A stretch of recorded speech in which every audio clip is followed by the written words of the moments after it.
Top flight success, including Hot King Prawn and current favourite Athero. Yeah, they look the two at this stage, don't they? I mean, Hot King Prawn went really nice and slightly off track last time, but still ran a really good race. Everything went wrong for Athero. It was a horror show for him. He's a young pretender. Can he come through and win?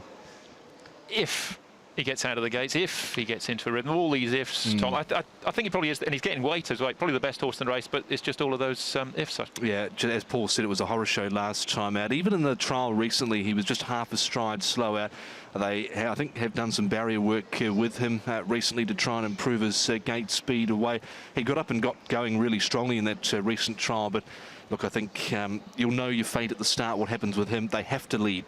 Yeah, and of course they'll be ridden by Joe Moreira and Zach Purton, both of which figure prominently in the Longines World Best Jockey rankings at the moment. Joe flying high there on 54 points, Zach on 30. There's two races this afternoon which are eligible for points. That's the Chairman Sprint Prize and the FWD QEII Cup as well. Speaking of Joe Moreira and Zach Purton, they have a fantastic rivalry here in Hong Kong, and we can enjoy this before we get into the Chairman Sprint Prize.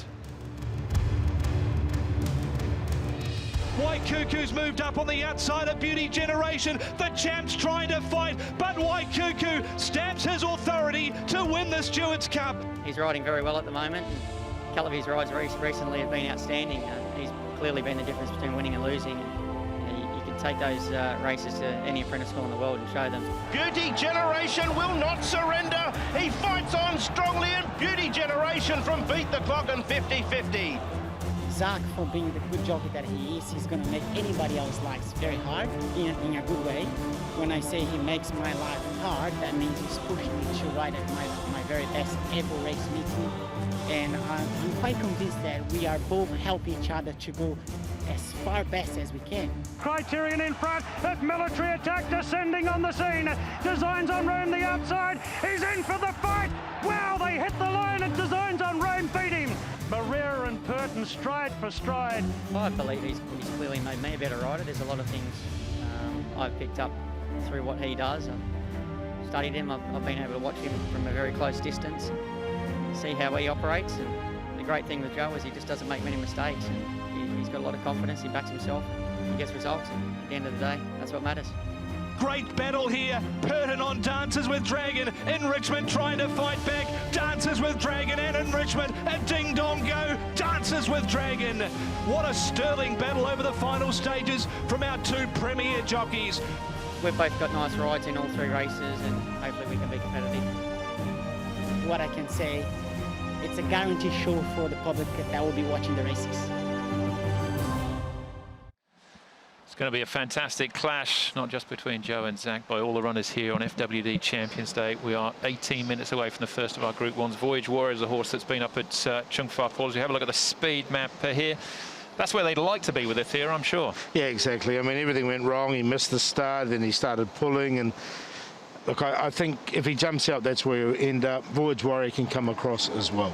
Lots of money for Mr. Stunning. Yeah, 21 into 8.8. And Frankie Law had a 20-1 winner last time, so I think that's where that's come from. But Hot King Prawn 3 out to 3.3. Athero 2 out to 2.2. The main two horses. Mr. Stunning 21 into 8.8. Thanks Forever at 11. And Voyage Warrior last start winner. He's at 11 as well. We'll get a graphic about Mr. Stunning, no doubt. And there place. That's right. I jumped the gun. Nostradamus over there. It was wrong. There's lots of money going through a place line of Athero. Wow. There you go. Never anticipate these things. No. Never assume. Let's have a look at Thanks Forever on screen here. Jenny, cheek pieces coming off. Blinkers on for the first time today. Win a super race in the Group 1 sprint behind Beat the Clock back in January and has been ultra consistent since then. He has to contend with gate number 11 here today. Blake Shin rides his horse. The horse has been beautifully turned out. He's such an athletic type. He's also got some really good strength. He's probably not the smoothest of walkers. He does tend to take small steps in front. He's a little bit stiff walking behind, but that's typical and normal for him, so I'm not overly concerned about that. I think the horse has been racing well, and I think he'll acquit himself well the way he presents. Yeah, I think John Moore and his team done a super job with this horse, Thanks Forever. Barrier 11, I think it makes it look difficult for him. With a lower gate, I'd have been keener on him, but dangerous to leave out of calculations. Very consistent. Super third last time out behind Voyage, or placed again behind Hot King Prawn the start, and fourth to Beauty Generation the start before that. Here is the aforementioned Hot King Prawn as well. Consistency, I think it's one of the words that Joe Moreira used about Hot King Prawn, and that's exactly right. Jenny, you mentioned this as well, 10 from 17 overall. Just eyeing off each other there, Aethero and Hot King Prawn, as they go past each other. You won't want to do anything wrong, Aethero, with this guy. You can see how casual and relaxed he is. Nothing phases him at all. He's been like this from day one. He's been such a consistent good horse, 10-time winner out of 17 attempts. Once again, so casual, so relaxed, really fit and healthy, nice and alert. Looks really well. Yeah, there's no beat the clock in this race today, so I think he gets his opportunity this afternoon to take Group 1 glory this afternoon. Hot King Prawn, I think he's the more bulletproof one of the two. He certainly is. Hot King Prawn over Aethero, and he's in the market at 3.2 and 1.3. There is John Size chatting with Connections as well. Mr. Stunning, Jetty, consistent again last start, only beaten 2 lengths behind Voyage Warrior. Of course, he's a 2-time international sprint winner, and there's been a fair bit of money for him through some roll up at 10 and 2.9. He didn't begin as well as he can, Mr. Stunning, last time, but he certainly, you know, tried his hardest, and he's just such a genuine, good little racehorse, getting on a bit now as a 7-year-old. And to be fair, he's probably lost a couple of lengths, but he's been nicely presented here. He lacks a little bit of height, but he's very neatly put together. He walks out fluently still, and he's really fit and healthy. All right, that's Mr. Stunning. He's had some stunning days here at Shartin. Full of Beauty, another one of the John Size runners here. Chad Schofield will ride. Probably a little bit disappointing behind Voyage Warrior in the Sprint Cup last time, finishing 7th.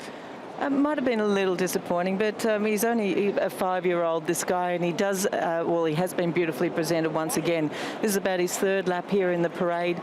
He looks nice and healthy once again. Fluency, no issue at all, and he definitely does acquit himself nicely. So I could see him running a bit of a race at odds. Full of Beauty, the Australian-bred 5-year-old here by Darcy Brahma. He's in the market at 48s and 10s for John Size and Chad Schofield. Recently trialled up in that Aethero trial and did run 5th. It did Full of Beauty. 5 is Wishful Thinker. He's been freshened here. Jenny hasn't been seen since the 16th of February in the Queen's Silver Jubilee Cup behind Beauty Generation. Thought he was held together okay in a recent trial. Yeah, didn't mind his recent trial. He covered a little bit of ground in that. He's a really stocky, strong, sprinting type. Looks in great health. His coat's absolutely gleaming, and he looks quite keen and eager. He always carries that little bit of weight around the midsection, but fluency remains really good, and he's got a new jockey on board here from Gate 4.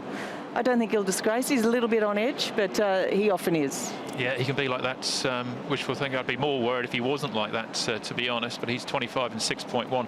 The 6 DB pin.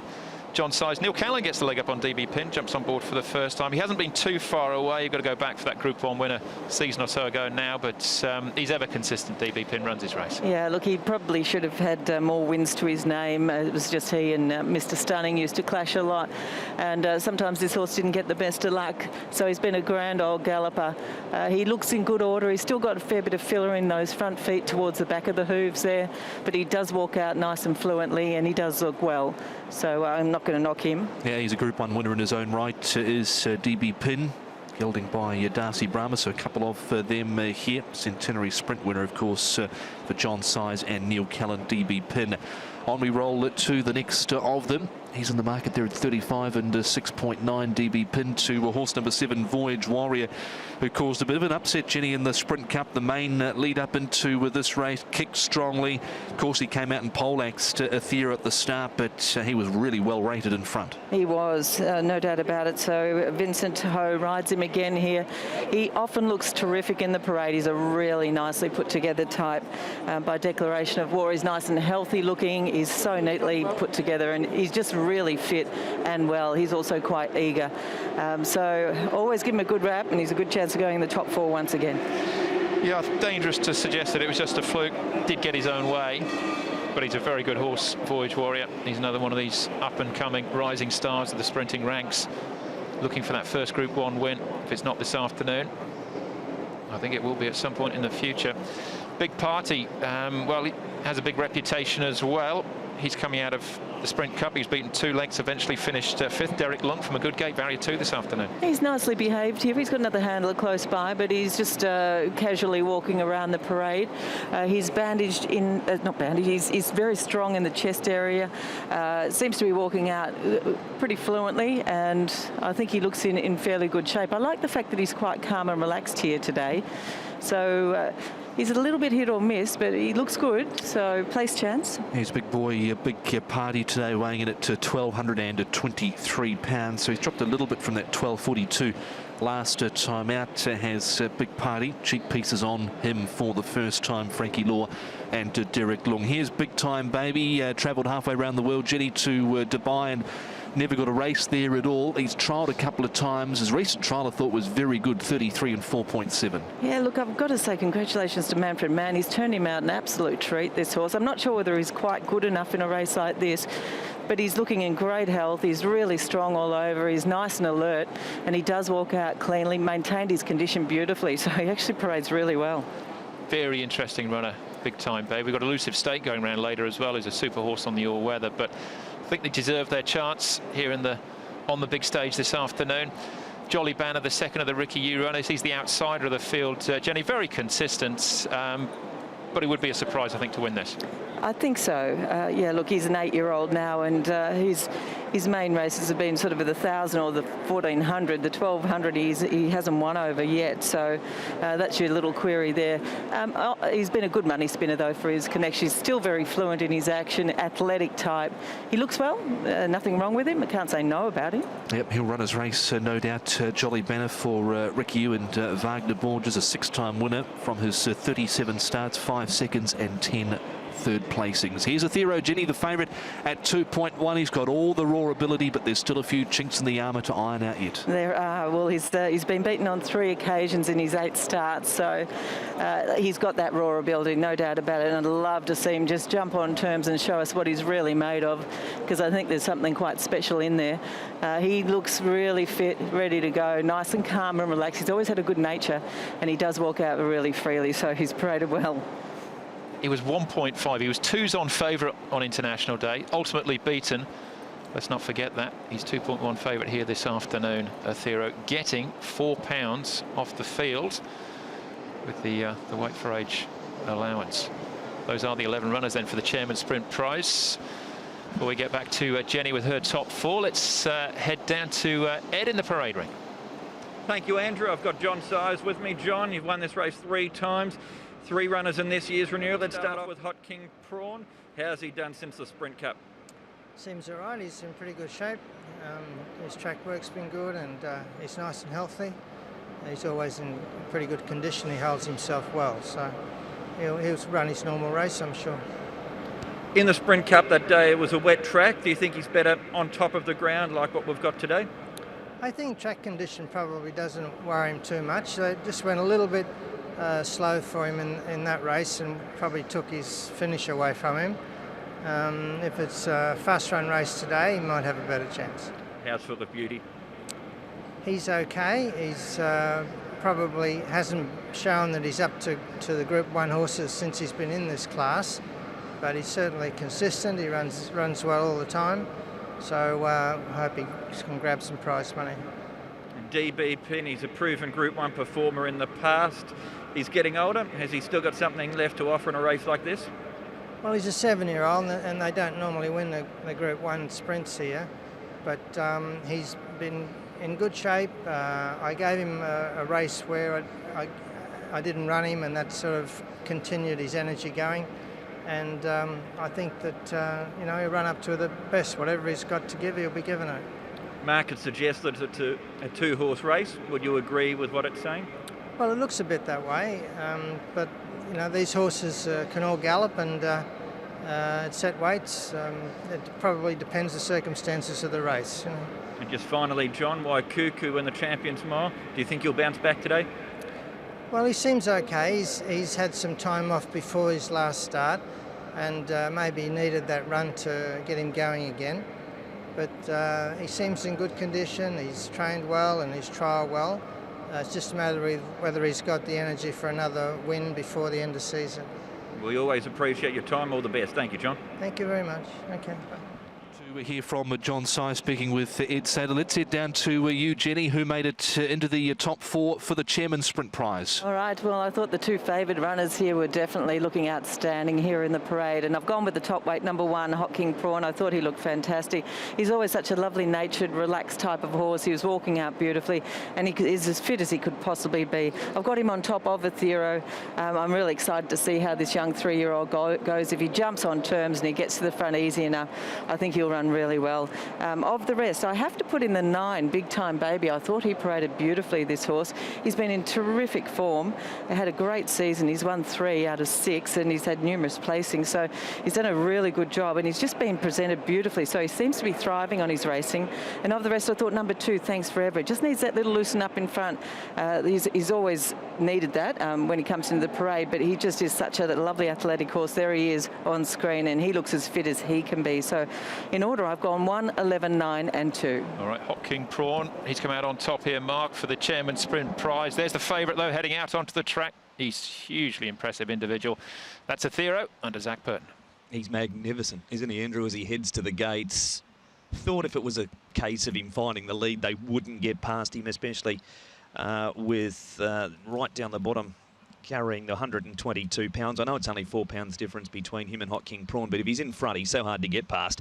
From barrier number 5, it'll be the perfect draw if he jumps with them, because he'll have that momentum built to get across. He's even money at the moment, 1.1, but you are banking on the fact that he's going to lead. If he doesn't lead, well, things could be very, very different. Hot King Prawn looked magic.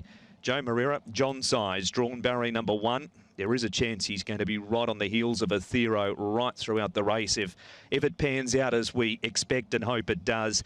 Thanks Forever. He's got the blinkers on for the first time. The cheek pieces have been removed. He ran 3rd behind Voyage Warrior last time in those rainy conditions. A 2nd behind Hot King Prawn 2 starts ago. He is drawn the outside, Thanks Forever, but he's very consistent. And number 7, Voyage Warrior. He was just too good last time to be leaving out. He's a 13 and a 3.2. 11 to beat 1, 2 and 7, Paul, for the sprint, the first of the Group 1s. Yeah, I'm with the obvious Quinella as well. 11 to beat 1, Athero even money, Hot King Prawn at 3. So they're the 2.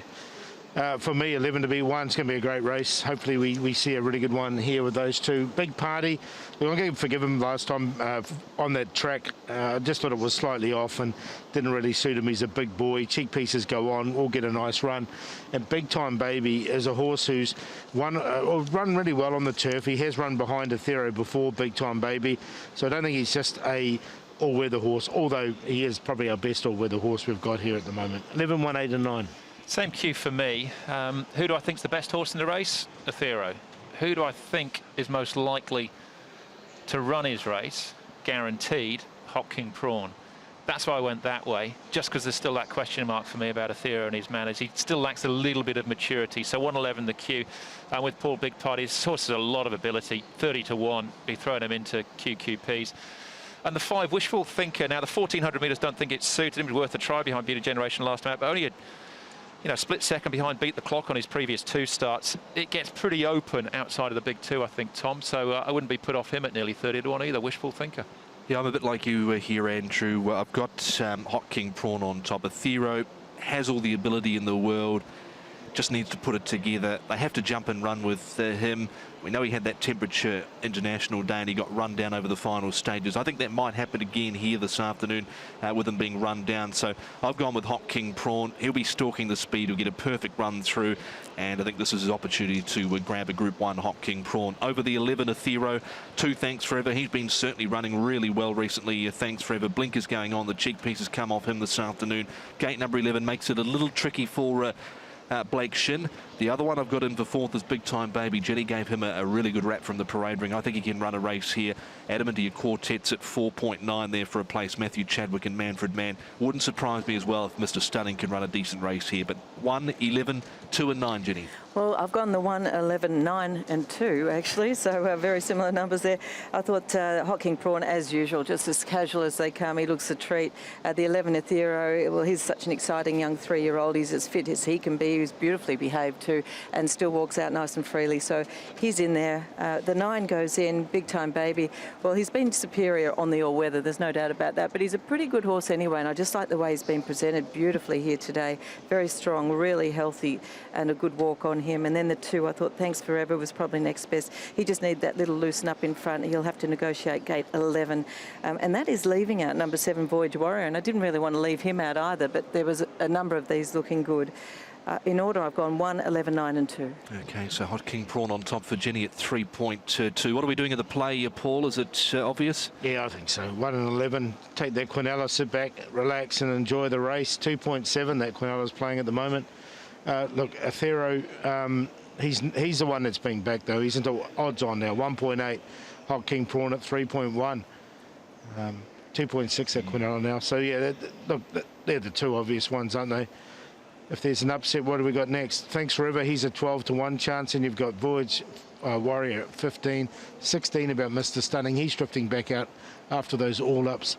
And the rest of them, Wishful Thinker 34, Big Party 36, Big Time Baby 38, 49 DB Pin, 59 Jolly Bannon, 65 Full of Beauty. It's going to be a cracker. Yeah, it certainly will be. Jenny, should Athero miss the jump, would you say they go with those tactics of trying to hunt him up again like they did last time, because it didn't work out well? No, it didn't work out well at all. It's interesting, gate 5 for him. There's a few in this race, like Big Time Baby and also Voyage Warrior, who do like to go forward. Even Hot King Prawn is a horse, but he can probably take a sit.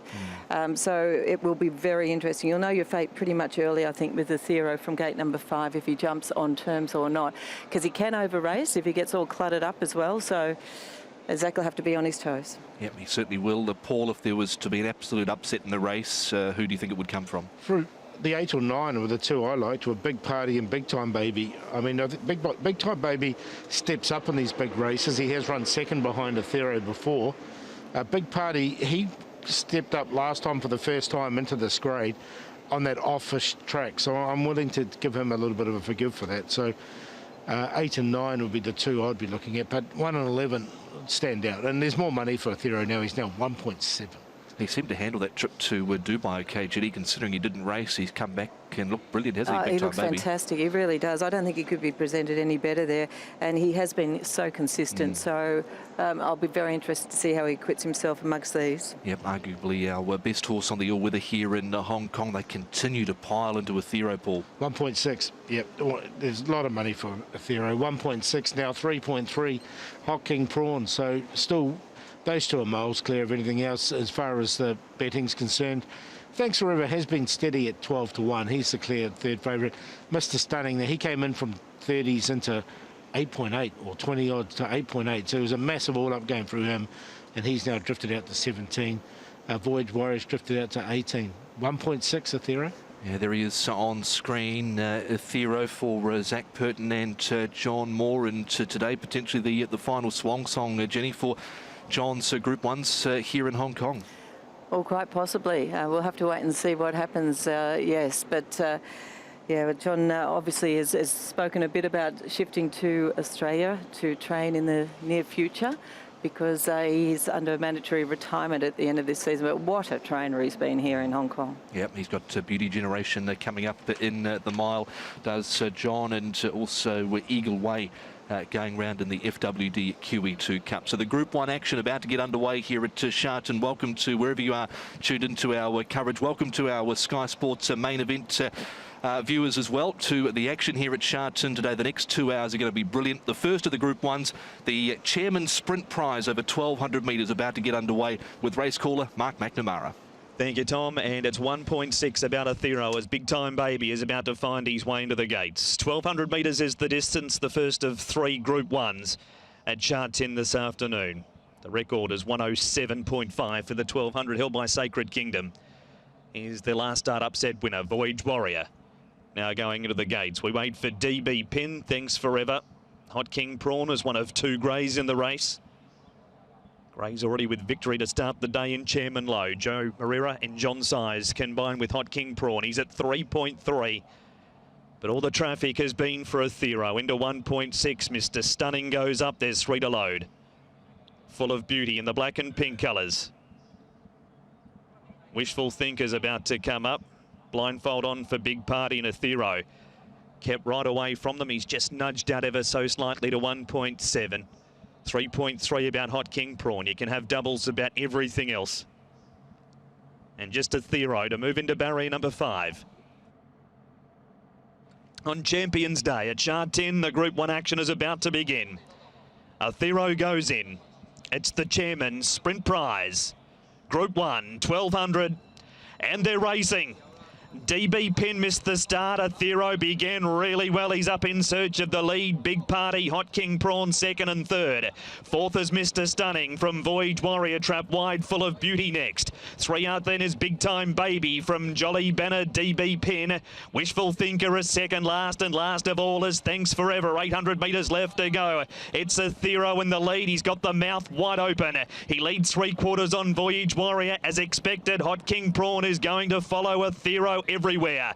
4th is Big Party. 3 wide is Big Time Baby from Jolly Banner, Mr. Stunning.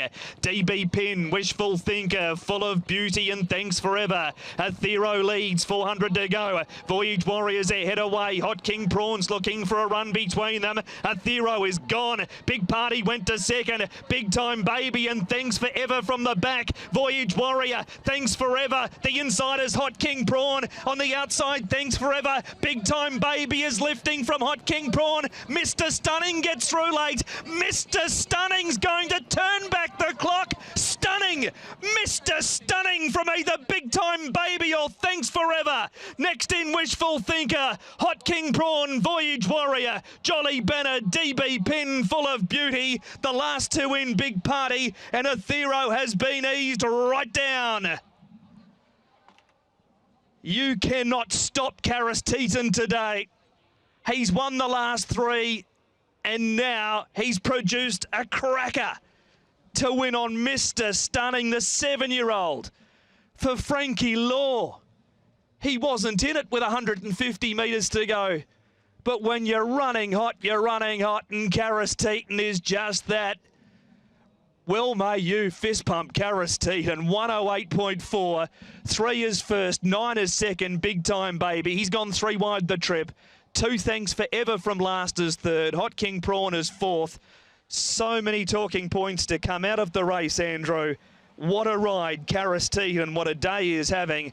Mr. Stunning has won the Chairman's Sprint Prize. Thanks, Mark. What a win from Mr. Stunning. What a ride, Karis Teeton. Great training performance by Frankie Law, a 2-time international sprint winner. He's come out and won Paul this afternoon, the Chairman's Sprint Prize. Got through the gap when he required, and he was brilliant going away at the line. Yeah, the old boy. There was all that all-up money through him as well. He did drift right back out on the market, but an upset here. Let's head down to Andrew Lejeune. He's standing by with Karis Teeton, the winning jockey. Certainly, Andy. Karis Teeton, Mr. Stunning, you've enjoyed some of your very biggest days here on this horse, but they were kind of expected. Maybe this a little bit less so. Mate, this is a really nice horse. He's been so good to me, this horse, and you know I've stick with him, and I've trust this horse. And you know, last time we got done out of the gate, and he still showed me that he still got the energy to kick and came back. And I told Frankie and the owner, I say, you know, he's an old fella, but I tell you, he feels like a youngster underneath me. So today was incredible. Had to warm him up a little bit because, you know, he's getting old, how we all get. So I wanted him to get a nice jump, and once I got him to a position where he travel and into the straight, as soon as he get a gap, he just shoots. So all credit to this horse. Well done. Fantastic day so far. It might get better. I might speak to Karis later on as well, but he's enjoyed this one, guys. It's the Chairman's Sprint Prize. Group 1, 1200. And they're racing. DB Pin missed the start. Athero began really well. He's up in search of the lead. Big Party, Hot King Prawn second and third. Fourth is Mr. Stunning from Voyage Warrior, Trap Wide, Full of Beauty next. 3 out then is Big Time Baby from Jolly Banner, DB Pin. Wishful Thinker is second last, and last of all is Thanks Forever. 800 metres left to go. It's Athero in the lead. He's got the mouth wide open.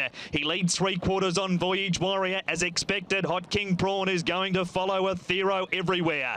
Fourth is Big Party. 3 wide is Big Time Baby from Jolly Banner, Mr. Stunning. DB Pin, Wishful Thinker, Full of Beauty and Thanks Forever. Athero leads, 400 to go. Voyage Warriors ahead away. Hot King Prawn's looking for a run between them. Athero is gone. Big Party went to second. Big Time Baby and Thanks Forever from the back. Voyage Warrior, Thanks Forever. The inside is Hot King Prawn. On the outside, Thanks Forever. Big Time Baby is lifting from Hot King Prawn. Mr. Stunning gets through late. Mr. Stunning's going to turn back the clock. Stunning. What a win, Jenny. Mr. Stunning got that gap, and he was going away from them strongly at the line too. What a great ride, and well done to Karras. He has never missed a top 4 spot when Karras has ridden him in 10 attempts. 4 wins on the board there, so congratulations to Karras. He knows his horse very well, and he just performed so well for him. He's a 7-year-old, and he's still got what it takes. Big dividends too here in the sprint with 219.36.50 for Mr. Stunning. Big Time Baby ran a race at 55, and in there for third, the 2 Thanks Forever even money, $2. 3 and 9, the Quinella, 2,471.50. The Trio 2, 3 and 9, 3,665, and the Tier's a big one, 3, 9 and 2, 30,426. Thanks Forever, 20 a place here in Hong Kong. There's the photo for a second and third. Great run, Big Time Baby. We need to talk Athero because what we saw on the TV, Yes. there were clear signs of blood there. Yes, unfortunately, it looks like he's had a bleed, so let's hope he's okay. We can't see from our vantage point, but yes, that was quite obvious in the run. So we do wish the connections of Athero well because we want him back in business. Yeah, we certainly do. We'll try and get that confirmed for you, but it was quite clear from the footage of the main race there that something was not right with him. Great run, Big Time Baby. 4 wide, no cover. 3 or 4 wide, no cover throughout. I think he's just done an enormous job, hasn't he? And picked up some good prize money there in second. That's $3,960,000 for second. Yeah, Thanks Forever has gone another cheeky race from him as well there for third, and Hot King Prawn. He wasn't quite the quickest away today, Hot King Prawn. No, he blew the start a little, didn't he? So that put him on the back foot, and then he just got a little tight when he was trying to just get that nice run of the race there as well. He still fought on quite well, but yeah, just missing the start didn't help him. No, there wasn't much over the whole field. The first 6 or 7 anyway, as they went to the line, was there. So Mr. Stunning clearly going away at the end though, and what a great run from him. They've run right to standard as well, 1:8.4. The time standard is 1:8.4. Andrew, you've joined us. What news from out the front? Slightly out of breath, sorry. Athero bled. Yeah, I thought so. Both nostrils. So a big excuse for him. That's why he weakened out as badly as he did. But yeah, just a tremendous race, and still so many chances. You know, at the final 50 there, could have been anyone's race. Mr. Stunning burst through for that win. Karras is having a fantastic day. 3 so far. Who's to say he's done yet? Yeah, he's had 3 in a row now. Races 3, 4 and 5 there for Karras Teton. So if you've been a follower of Karras today, you've had a fill up as we build into the next race on the program. Were there any unlucky runs, Jenny? Well, I thought Big Time Baby, because he had to cover some ground, so he's really done a very good job there. Of the rest, I'd have to have a look at the head on there because it was all a bit tight there, and I wasn't sure where to look when everyone was trying to go for a run. Athero was dropping off, Hot King Prawn, they were all sort of there and all with their chances, but I think Big Time Baby was probably the run of the race. I don't think Voyage Warrior was far away in the wash-up either. He was just in behind them over the final stages, Paul. Yeah, exactly. The whole, there was about 7 or 8 of them as they were 50 to go. Any of them could have won. Yeah, here we go with the patrol footage and the winner. Jumping out of gate number 7, Mr. Stunning. You can see that Athero straight into the bridle. Big Party was right there. Mr. Stunning just settles in behind them. Hot King Prawn, who was just a little bit slow. He's down on the inside there. Voyage Warrior looking to come across. In the end, he gets into basically the one-off position. Big Time Baby there covering ground. Full of Beauty, Jolly Banner on the rail. DB Pin Wishful Thinker. Big run, thanks forever from the tail. But at this point, Jenny, Athero in front. He is in front, and he was going along a little keenly, wasn't he? He was getting a little bit of pressure from Voyage Warrior on his outside. Hot King Prawn travelling along quite nicely now, and towards the back of the field, just take a look at Thanks Forever as well. He comes to the outside, and Big Time Baby, he's covered ground right throughout, so his fight's on really game. So Athero under pressure here. You can see the red around his nostrils there. Zach sits up on him and eases out of the race. Voyage Warrior there. Mr. Stunning has got the gap through now to the outside of Hot King Prawn. You can see a Big Party not far away. Big Time Baby, Thanks Forever. Voyage Warrior sticks on well at the end, but bursting through late and getting away over the final stages. Mr. Stunning, Karis Teton. What a formidable record they have. They certainly do. Another Group 1 on the CV. They've weighed in 3, 9, 2 and 1. QP's 3 and 9, $490. 2 and 3, $142.50. 2 and 9, $177 in the Chairman Sprint Prize. Only 2 in the first 3. Composite win. Other outsiders. I haven't said that too many times about Mr. Stunning in his career. A3 the selection, $64. There's the return there. Well backed though. And B4, as far as the winning trainer was concerned as well, $74.50. John Moore and John Size look to dominate that. It was B4. First 4, 1, 2, 3 and 9, $930. Those 4 numbers in any order. And the quartet, 3, 9, 2 and 1, $38,827. 3, 9, 2 and 1. One running fourth was Hot King Prawn. The double on races 4 and 5, $1,637. Lakeshore Eagle winning the previous. Consolation $516 with Big Time Baby running in second place. And what a mighty second it was as well for Manfred Mann and Matthew Chadwick. 23-23 was the early split. Standard is 23.8. 22-21 standard 21.5. Then 22.96 standard is 22.45. 108.4 standard for this race is 108.4.2019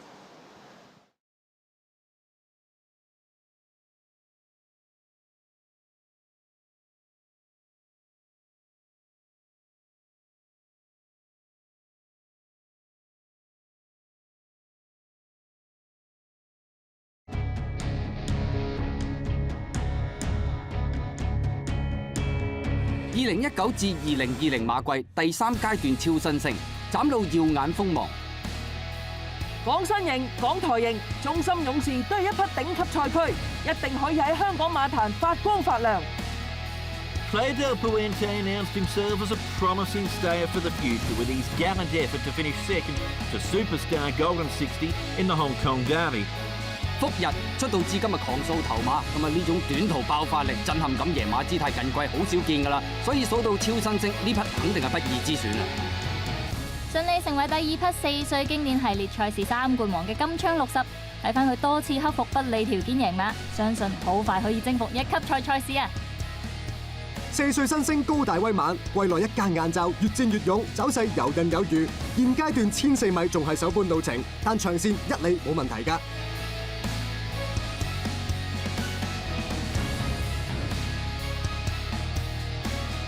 追蹤一眾超新星，立即登入以下網頁。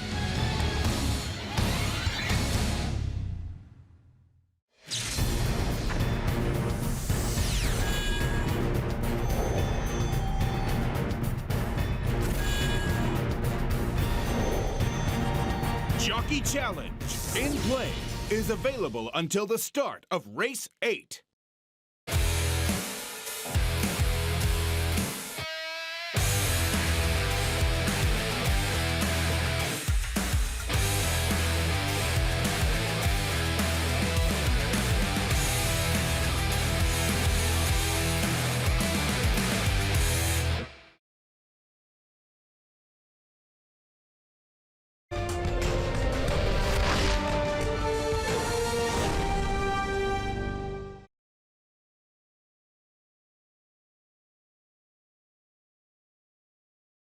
Good horses, as we've seen in the Group 1 races coming up. The good horses really do have to be able to do everything. So we've seen him come from behind, and if he's going to be a good horse, he's got to do he's got to have the full repertoire. After his last win, you said that you'd only run him one more time this season. Is that still the plan? Is Sunday his last run for the campaign, Richard? Yeah, I'd be very surprised. You know, win, lose or draw, I'd be very surprised if we go again after Sunday. Well, there you go. We're about to find out. In 18 minutes time, we'll know if it's a win, loss or a draw. He's actually drifted through the all-up market, though, Paul. Yeah, there's a big all-up going through Beauty Smile, 8.7 into 3.1. Tony Cruz and Karras Teton, of course, that's the reason why. So Wellington 1.7 out to 2.3. Pickens come into 45. Markets changed a lot. You can see we are got a graphic for Beauty Smile into 3.6, but a lot of outsiders have won today. After me saying at the start, I thought it'd be a favourite stake. There's still time. Still time. Wow. Cool. 12 left in the triple trio after the first 2 legs. Righto, let's have a look at them here in the yard. Jenny kicking off with horse number 1 here, Wellington, who is unbeaten in 3 runs. Zach Purton, Richard Gibson here with the odds-on favourite. He's a really nice horse, this guy, by All Too Hard. He looks in great shape, and he's 3 for 3 so far. So I think there's more points in hand with this guy. He looks in great health. He could not be any fitter, and he maintains his overall strength. So he's an exciting young horse, and he looks the part. He certainly is. Even money favourite at this stage, Wellington. Barrier 3. Means he'll be racing amongst horses this afternoon. He's been coming wide and being way too good for him in the past. Past 3 efforts. Harmony Spirit's the next one, Jenny. Douglas White, Blake Shin. He's just had the 2 starts so far. He's improved from start 1 to start 2, so maybe some improvement again this afternoon? Possibly. I think it's a pretty tough assignment for him, though. So, you know, just whether or not he can get a little bit of luck from the gate. And he's also got the big weight to carry. But the horse is actually parading quite okay. Last time I saw him, he was snorting and he was a little bit on edge, but he's really calm and relaxed here at the moment. Carries a little bit of weight around the midsection, but fluent enough and relaxed enough, so he's probably there with place claims. Okay, Blake Shin, Douglas White. Blake went again close in the previous race with Thanks Forever, a Group 1 third. Here's Beauty Smile, who put up a really impressive effort, I thought, first up, Jenny. That was from gate 6. He's got Kate 12, but he got the man of the moment on board. Certainly have. Now, he's put on a few pounds, so he's obviously done well since that first up run. He's only very small, real stocky type. He is a colt, but a beautifully behaved one. Does walk out nice and freely. I think he's going to be one of these that always carries a little bit of weight around the midsection there, but fantastic natured horse for a colt. So he looks good, and I like his fluency. I'm going to give him a chance. Joe Lyons trained him in Ireland for a couple of wins from his 6 starts. Justifier was his name. Hello Daddy we look at next. Matthew Poon, Jimmy Ting. Barrier 5 for him. Stone last, beaten over 20 lengths behind London Hall in his last start. Yeah, look, he was the winner of the New Zealand Waikato Guineas, this horse, so he needs to lift his game here. We haven't seen a great deal from him so far. He's nice and relaxed here in the parade. I think he's walking out okay. Does look a little bit keen and eager. He's slightly warm. Nothing really wrong with him, and he is quite fit if you do happen to fancy him, but he needs to improve on his recent runs. Yeah, the trial was up over 1,600 metres for Hello Daddy. But he does need to improve. Disappointing last time out over 2,000 metres after having no cover in the early part of that race. As we roll on to Bundle of Delight here, who gets a run in the field. Wagner Borges riding, and he's trying 1,400 metres for the 3rd time. Yeah, I think 1,600 is probably going to be even more his go. He was known as something about Harry prior to coming here, and he has definitely got some ability, but over further. But he looks really fit, so I'm going to say an each way chance for him the way he presents. He's a little bit on edge, but he does look really fit. Okay, that's 5. Bundle of Delight, nearly 100 to 1. About him, the promoted starter. The 6, Toy Coon, putting on a show for us, Jenny there. Toy Coon, how does he look outside of that? Yeah, look, he does that. That's a bit of a thing that he does on each occasion that I see him. He's got himself a little bit warm, so he is a bit edgy. He looks okay, he looks well enough. He's still got hanging on to that winter coat, but he is sweating up a touch, just playful. That's what he is. I think he looks well. I'm going to say more a place chance just with his antics. Yeah, just missed last time out to Toy Coon, but fought really well behind Pickin, who was a race rival here. He's since been down the track. pick in horse number 8. Moving to Hello Beauty, Matthew Chadwick and John Moore, still a maiden from 13 runs, but was a decent run behind Fantastic Show last start. Yeah, I thought he stayed on quite nicely actually last start. He's very calm and relaxed. He's quite a tall, lengthy type of horse. Looks in great health, banished on those bumpers, is very fit and nicely behaved. So he actually parades pretty well. I could give him some chance. Okay, positive then about a horse that's over 20 to 1.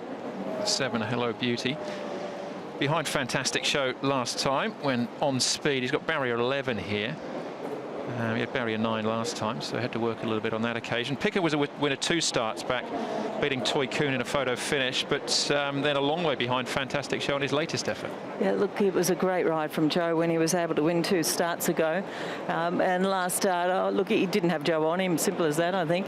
The horse is very calm and relaxed. He looks in good order once again, and he does walk out nice and freely. So he might be a little bit of value there. Okay, so we're picking. He's in the market at 50 and 9.1.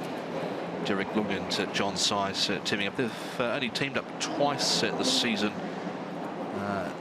as of today, so not without a chance. Sacred Ibis here, up to 1,400 metres. He is a course and distance winner on a couple of occasions. Completely missed the start last time out, so maybe an excuse there.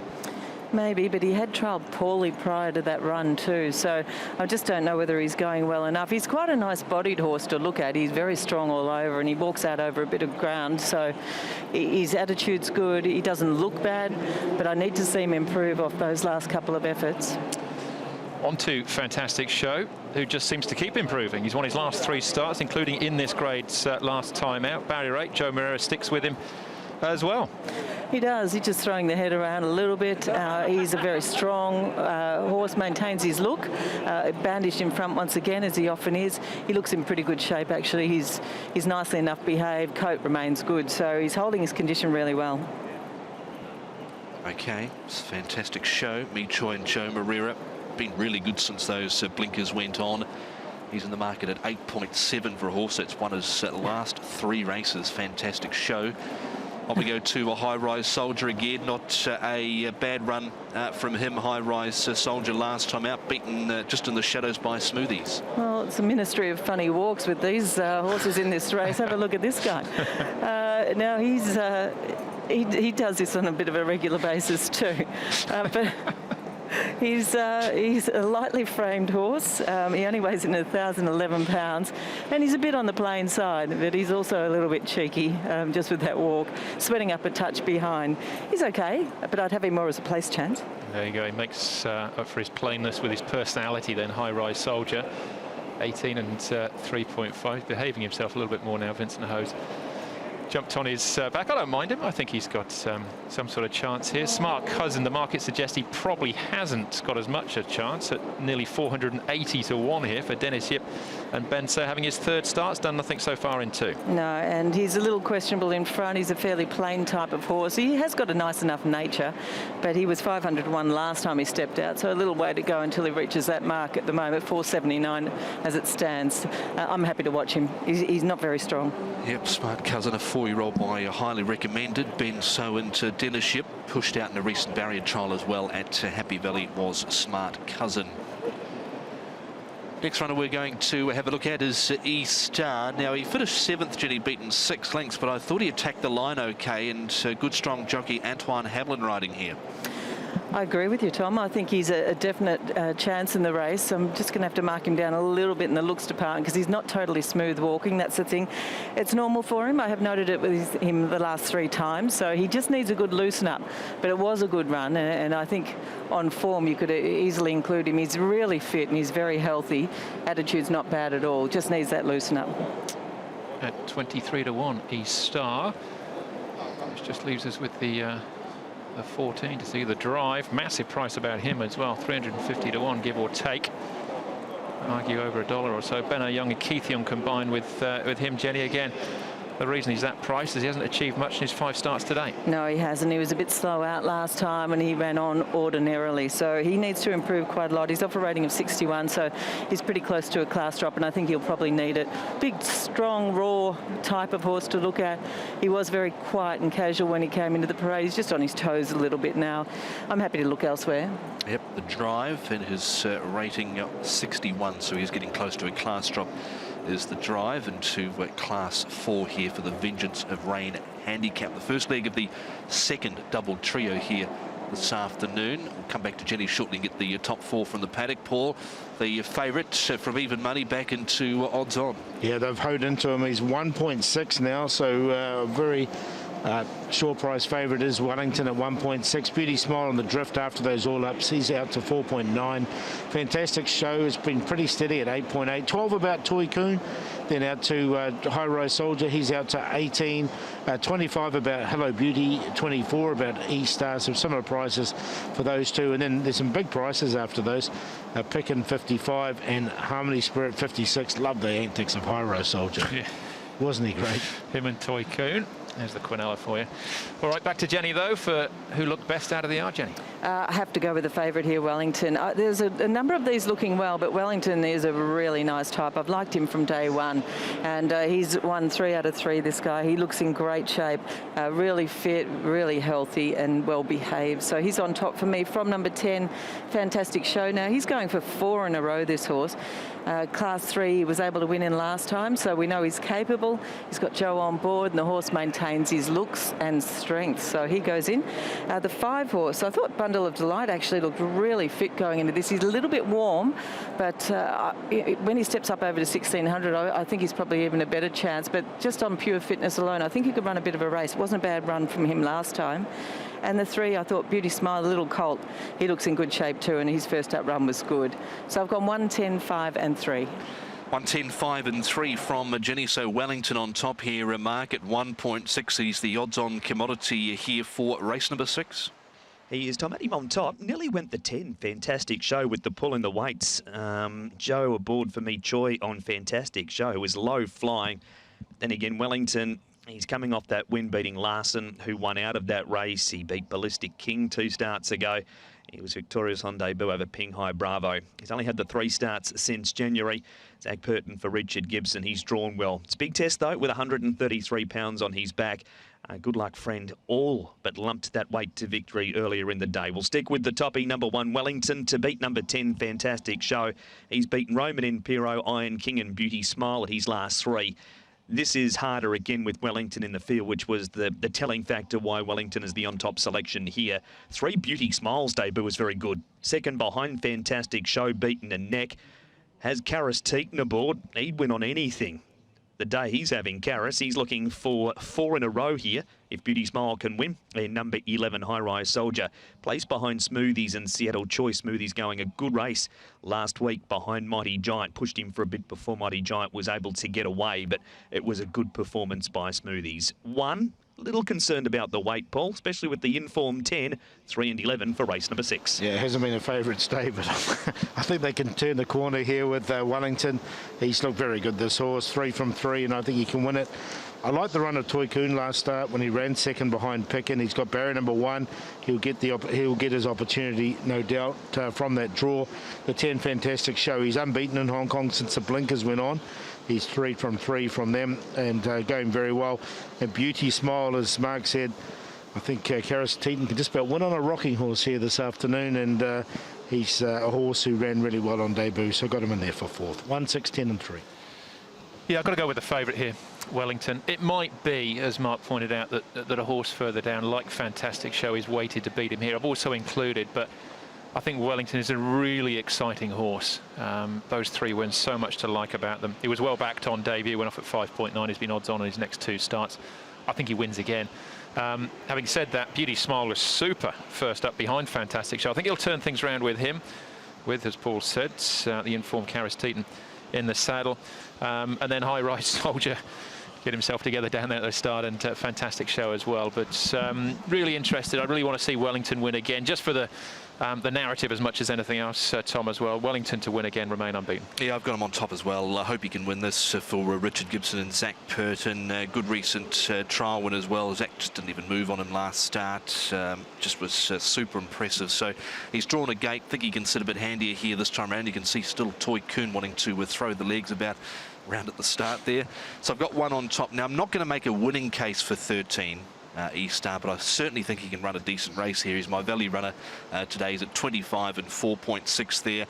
That 7th last time out, beaten 6 lengths behind Wellington, wasn't all that bad. I thought he attacked the line really strongly over the final stages. Antoine Hamlin riding him for Manfred Mann. 10, fantastic show. Very hard to leave him out the way he's been winning. And the other one that goes in for me is Toy Kuhn. Ricky Ewan, Neil Kellen from gate number 1. So 1, 13, 10 and 6. My value runner on a place line anyway is E-Star, horse number 13. Jenny's numbers, she has selected the one on top. That is Wellington to beat home at number 10. Fantastic show. 5 in the mix for Jenny as well. That is the standby declared starter, Bundle of Delight. And at number 3, Beauty Smile. So 1, 10, 5 and 3 for Jenny. All right, down at the start, still 3 minutes away from a jump, so plenty of time to talk about how we're going to play this one, Paul. We've got an odds-on favourite in Wellington at 1.5. Do you time up with some others and try and find some value, or back him and move on? No, yeah, not at 1.5. So I've tied him up with the 6 Toy Kuhn at 11 to 1, and also the 10 Fantastic Show at 8.4. So if anything does go wrong with the favourite, then the other two are both decent odds. So the play there is a Quinella place 1, 6 and 10.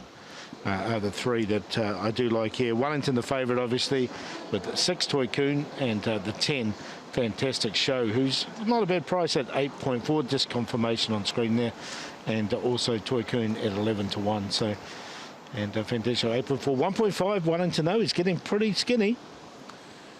He certainly is.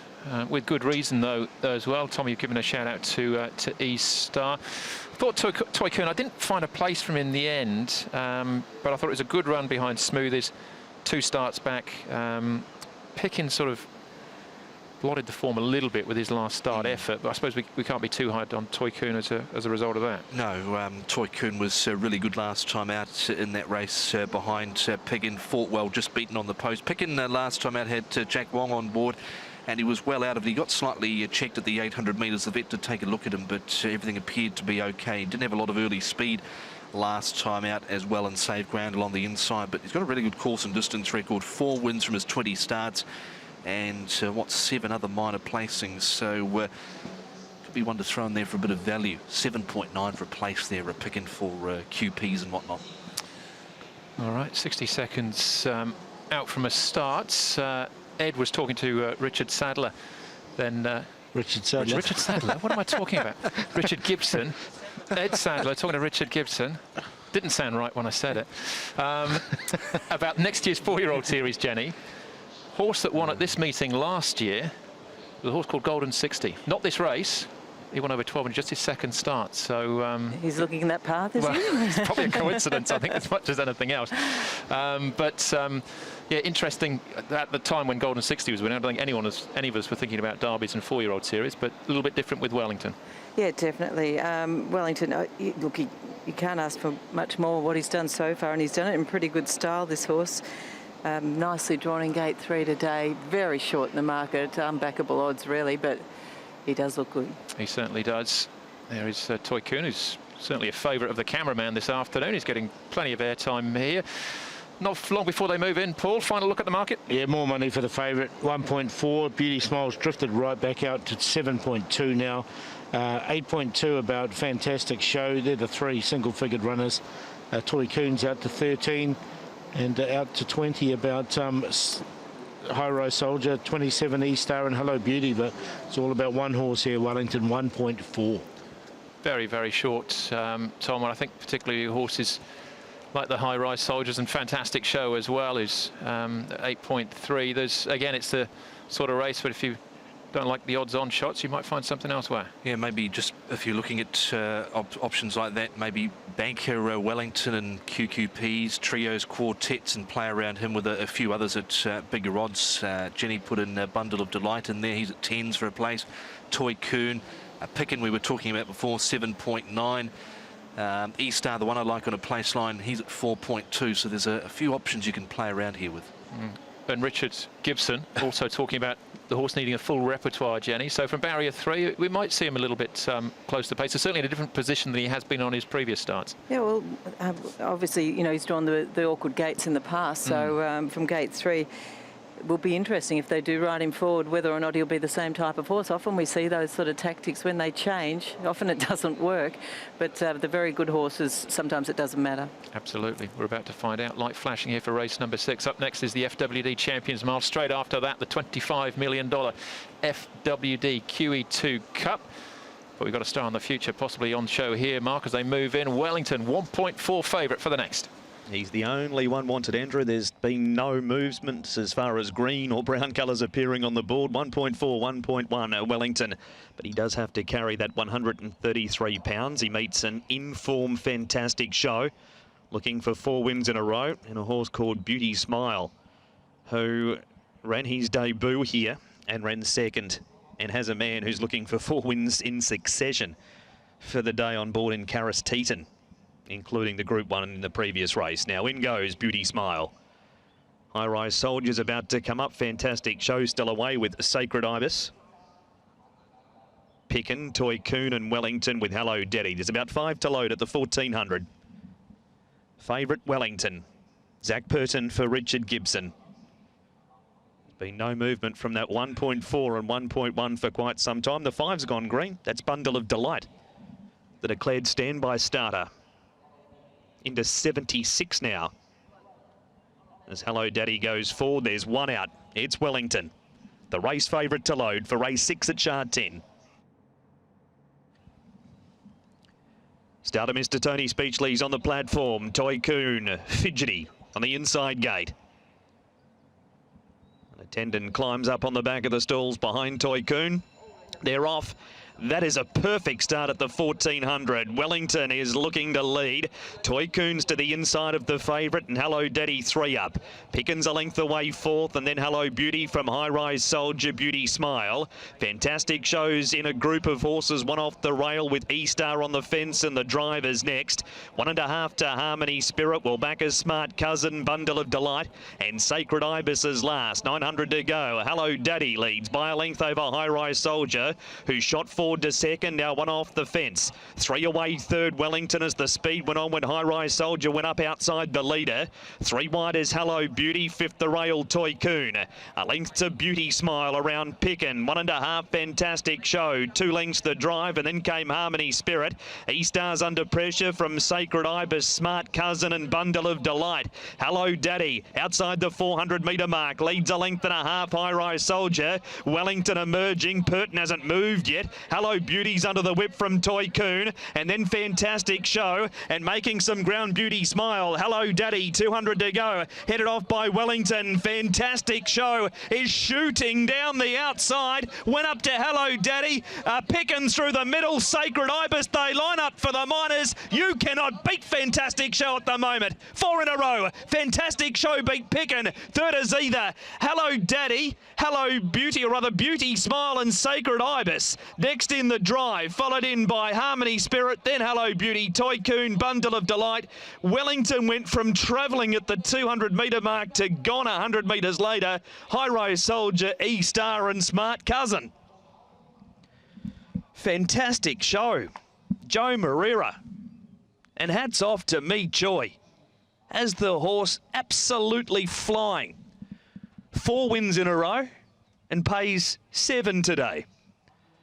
Wellington, you couldn't put enough on at the 250 metre mark. If he did get past Hello Daddy, it was only fleetingly. Hello Daddy, the 4 was paying 109. Picken will get second. Number 8, Derek Long and John Size. At big odds, it was 67, and Hello Daddy's going to run 3rd, and Joe is one happy man. Fantastic show. 4 wins in a row now. Me Choi trains 121.51, so they were 0.3 of a second inside standard. 10 is first, 8 Picken is second, 4 Hello. An attendant climbs up on the back of the stalls behind Toy Coon. They're off. That is a perfect start at the 1400. Wellington is looking to lead. Tycoon's to the inside of the favourite, and Hello Daddy 3 up. Pickens a length away 4th, and then Hello Beauty from High Rise Soldier, Beauty Smile. Fantastic Shows in a group of horses, one off the rail with E-Star on the fence, and the drivers next. 1.5 to Harmony Spirit will back a Smart Cousin, Bundle of Delight, and Sacred Ibis is last. 900 to go. Hello Daddy leads by a length over High Rise Soldier, who shot forward to second, now one off the fence. 3 away third, Wellington, as the speed went on when High Rise Soldier went up outside the leader. 3 wide is Hello Beauty, 5th the rail Tycoon. A length to Beauty Smile around Pickin. 1.5 Fantastic Show. 2 lengths the drive, and then came Harmony Spirit. E-Star's under pressure from Sacred Ibis, Smart Cousin, and Bundle of Delight. Hello Daddy outside the 400 metre mark, leads a length and a half. High Rise Soldier. Wellington emerging. Purton hasn't moved yet. Hello Beauty's under the whip from Tycoon, and then Fantastic Show, and making some ground, Beauty Smile. Hello Daddy, 200 to go, headed off by Wellington. Fantastic Show is shooting down the outside, went up to Hello Daddy. Pickens through the middle, Sacred Ibis, they line up for the Miners. You cannot beat Fantastic Show at the moment. He's absolutely flying, Fantastic Show. That's 4 on end now. That's the photo for 4th place. Wonder if there was a margin. There is one. It goes the way of Beauty Smile. Karis Teaton, he's having a pretty good day as well. Karis just getting the better of the 9. That was Sacred Ibis. But $70 about a horse that's won his last 3, now 4 in a row. 17, 15, 50 for a Fantastic Show, and $92 about horse number 8 to Pickin, who dashed through, and $170.50 about horse number 4 Hello Daddy, who ran 3rd. $1,064.50 the QEII and 10. TS $71,000 at $42. Trio 4-8-10 $21,989. 1 1/4 ahead, 121.5. One there, Ginny. Fantastic Show, brilliant at the wire, but Wellington, he was popped the question. There was nothing there. Well, once again, ride him closer because he's drawn a better gate. It's backfired, really, hasn't it? He looked to be travelling beautifully coming into the straight there. Zach had not moved on him, and when he asked him, there was nothing there. Nothing at all. Simple as that. Yeah, so back to the drawing boards with Wellington. It was up to the 14 for the first time, I suppose, Paul, as well.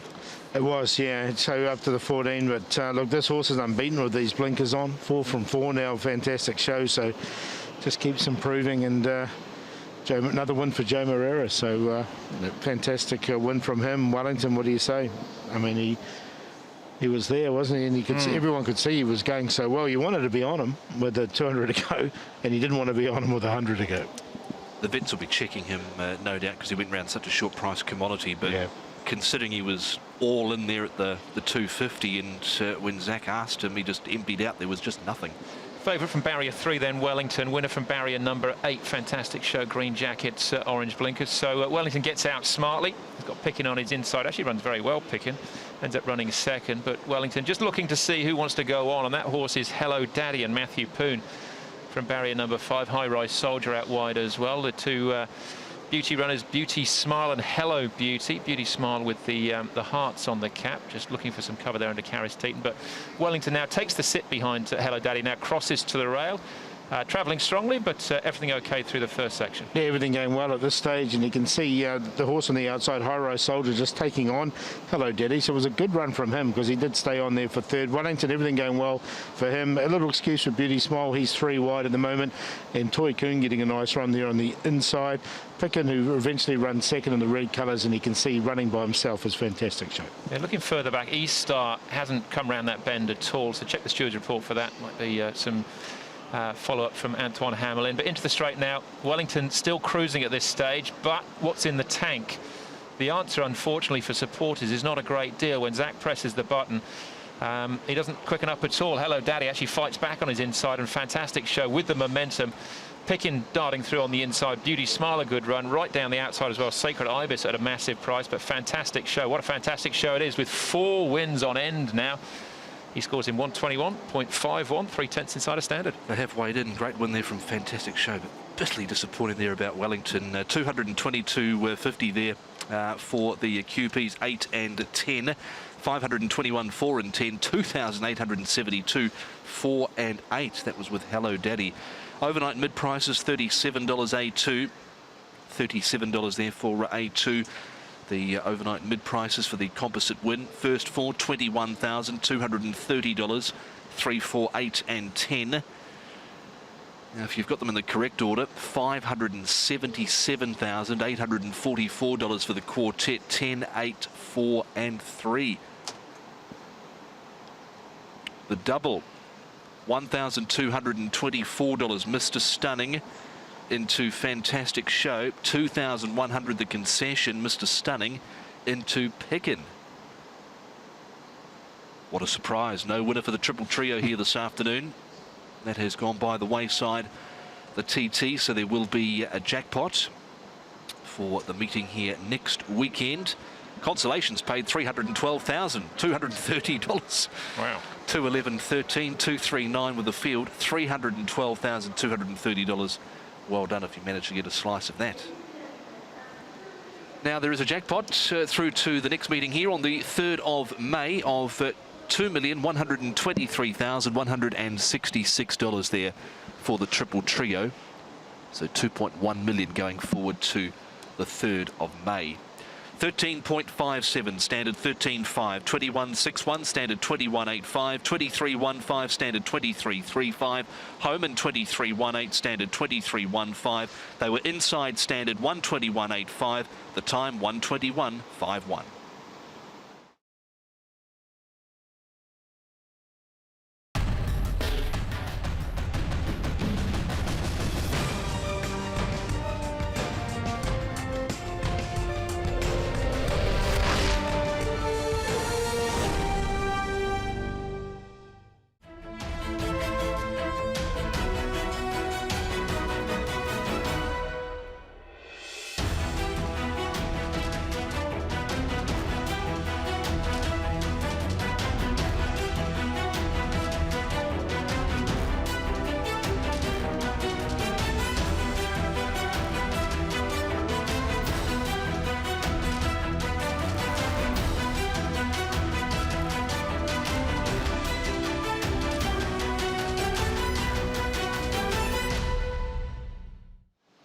He's been the #1 for the past 2 seasons. Beauty Generation won in a canter last year. Can he make it 3?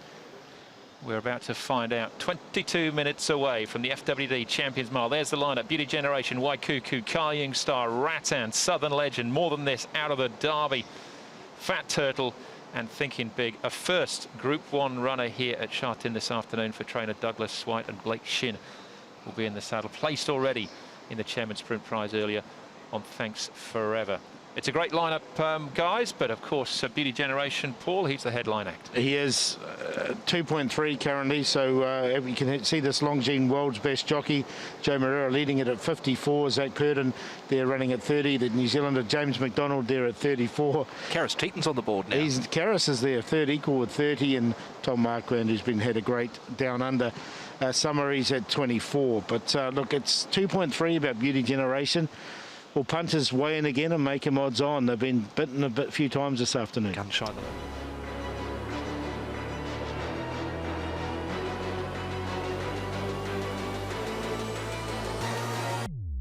Purden sitting motionless, 3 in front on Beauty Generation. What a remarkable season it's been. Another incredible racing story. A second Champions Mile and a coveted crowning glory.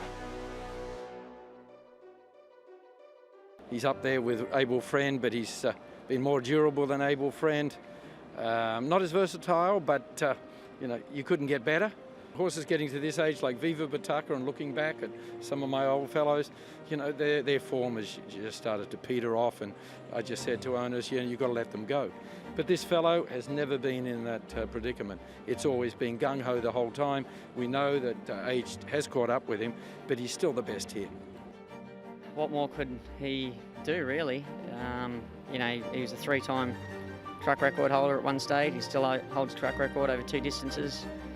He's the only horse to win $100 million in prize money, 8-time Group 1 winner, dual horse of the year. But yeah, he's the best horse I've been associated with in my time, and certainly one that I'll miss when he's retired. He's an interesting one. He's changed a lot over the years, actually. But he was a little bit more on the plain side when he was younger, and he was nowhere near as strong as he is now. So with maturity, he's just got more muscly, much more stronger. Behaviour can be interesting sometimes. He has got a bit of an attitude, but look, he's a lovely, big, strong-bodied horse, and they've had a fantastic time with him. He won his races not by running really quick sectionals, but by running just fast sectionals, but over and over and over and over again. And he really tested the ability of other horses. His consistency, above all else, puts him up with the very best.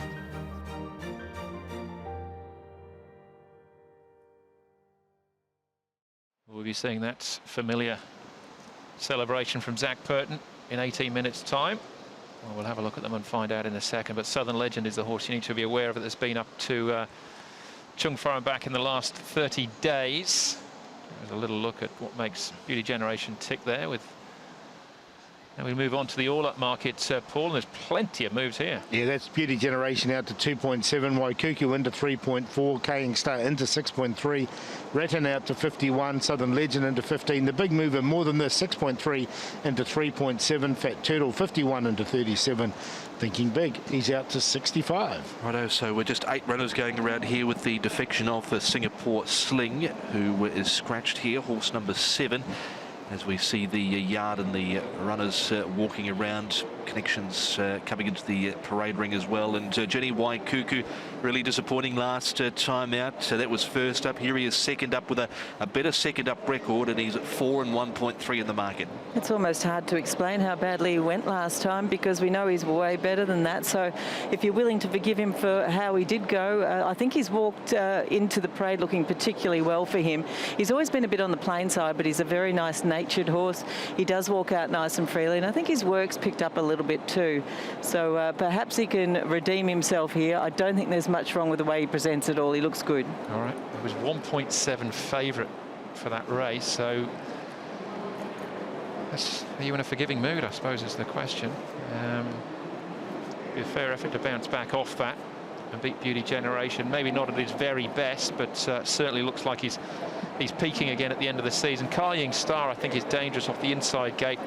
He'll probably lead with Antoine Hamlin in the saddle, and he was only half a length off Beauty Generation last time. Yeah, so he won't have to do any work to get there, and he is just such a lovely athletic horse, and he's got a really good attitude too. Walks out nice and freely. He could not be any fitter. His health is great. I think he will acquit himself really well the way he presents. He looks really well. Yeah, I think he's a definite chance in this race is Kaying Star. Antoine Hamlin riding him here this afternoon for Tony Cruz. He's at 8.1 and 1.8. He's the leader of the race. He's got the ideal draw of gate number 1. Headed at the 150 last time out, but just fought on so well. He was beaten favourite in a Class 1 affair going back 2 runs ago, but again not beaten overly far. Always likes a fight, does Kaying Star. Here's Beauty Generation, Jenny 1.8 and 1. 8 Group 1 wins next to his name, and he's shooting for his 3rd Champions Mile. Walking out nicely here today. Sometimes he's not totally smooth in front, but he is, and he has been his last couple and running accordingly. He's really strong in the shoulder, huge hindquarters on him, and I often call him the beast. He does look like that once again. He's just really strong, a ball of muscle, looks really well. Great report then for our current favourite, Beauty Generation. Looking for the three-peat. There's the team. John Moore, Zach Purton, and owner Patrick Kwok as well. Final thoughts, the instructions. We've gone through them 100 times. We know what he does, Beauty Generation. Rattan, up to the mile here. He ran 2nd in the Chairman's Sprint Prize last year, Jenny. Very versatile horse, Rattan. He's nearly 60 to 1. He is. Well, the 1600 metres suits him. There's no doubt about that. And he is a very athletic-looking horse. And as he's getting on a bit, he's a 6-year-old. He's still walking out nice and smoothly. So nicely presented from the Gibson yard. And I don't think he'll disgrace. I think he looks well. Yeah, of course, he ran a great 2nd in the sprint last year. Did Rattan the Chairman's Sprint Prize. Never been out of the top 4 course and distance has Rattan.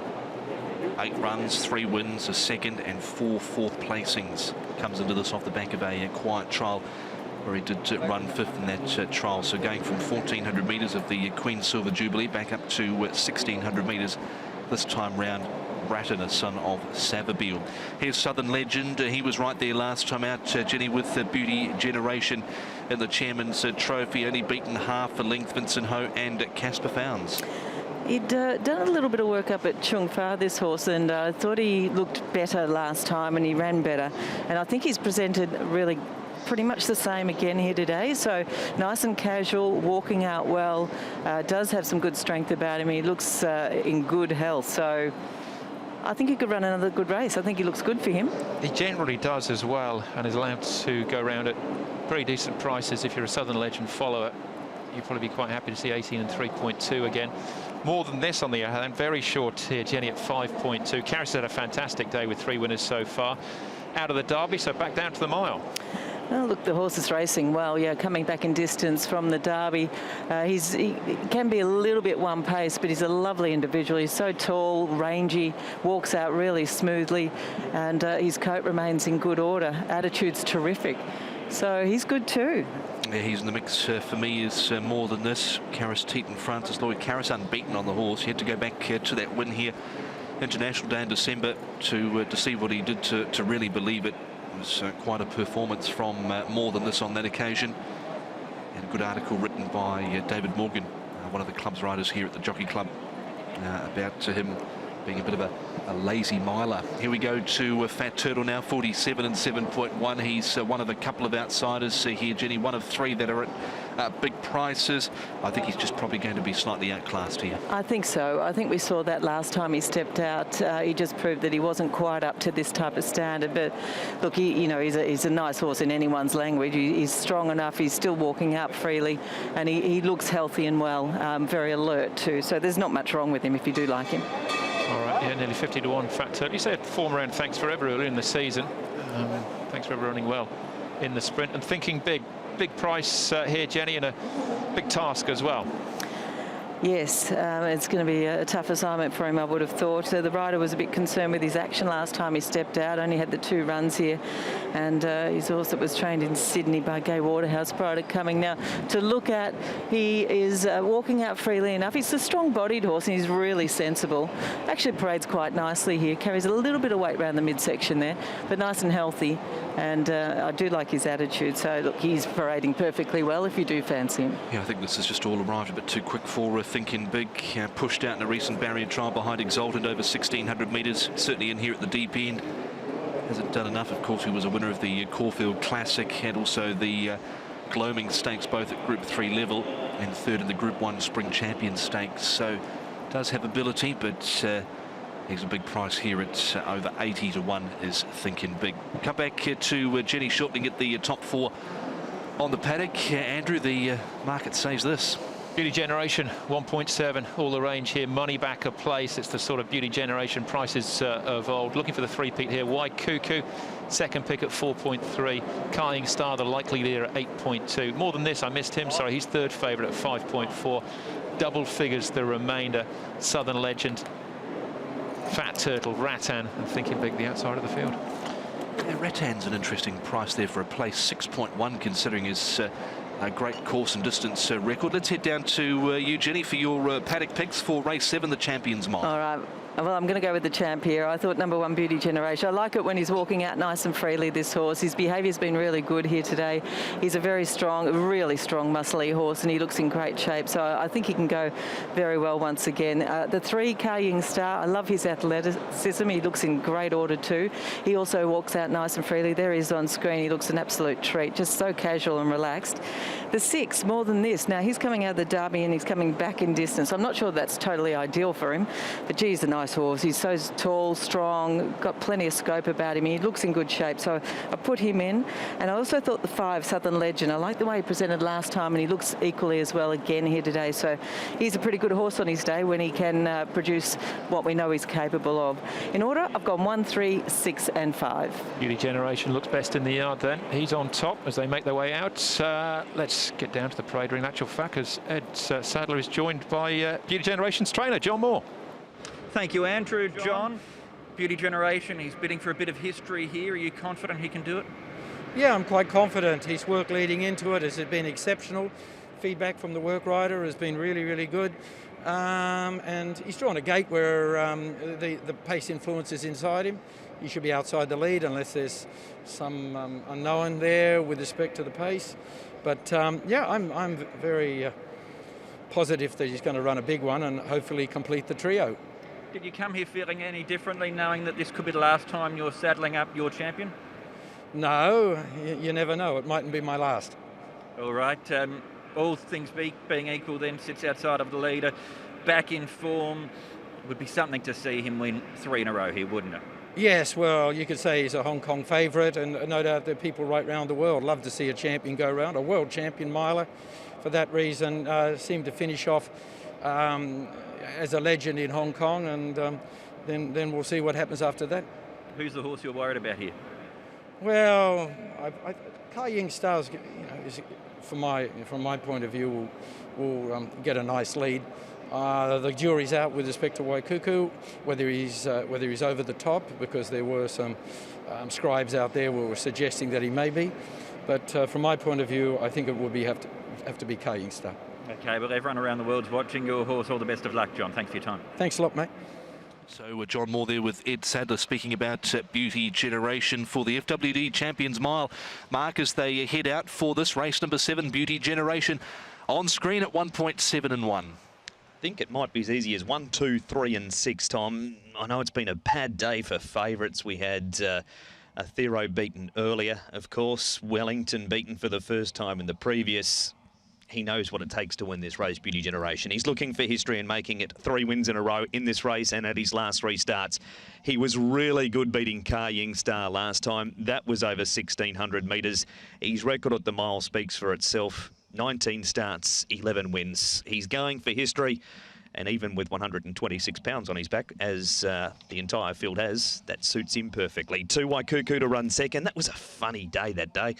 It's been a bit like today, actually. We had plenty of rain. We haven't had rain today, but he was gone a fair way out. He's too good to be dropping just yet. QEII Star is likely going to lead, and the man riding QEII Star, anytime he's done something in Hong Kong, Antoine Hamlin, since he's been here, he's added to the resume. He's won on every track. Group 1 had just topped it off nicely at Champions Mile, and number 6 more than this. Out of the Derby, of course, ran 3rd behind Golden 60 and coming back to the 1,600. 1, 2, 3, 6, Paul. Beauty Generation to make it 3 FWD Champions Miles in a row. Yeah, same quinola as you, Mark, and just flicking around 3rd and 4th, I went 1, 2, 6 and 3. Beauty Generation, see if Waikuku can bounce back. Was it the track? We'll find out after this race. The 6 more than this, back to 1,600, I think will suit this horse. Karastine aboard, so he's in a bit of form at the moment as well. And then the 3, QEII Star from the front. 1, 2, 6 and 3.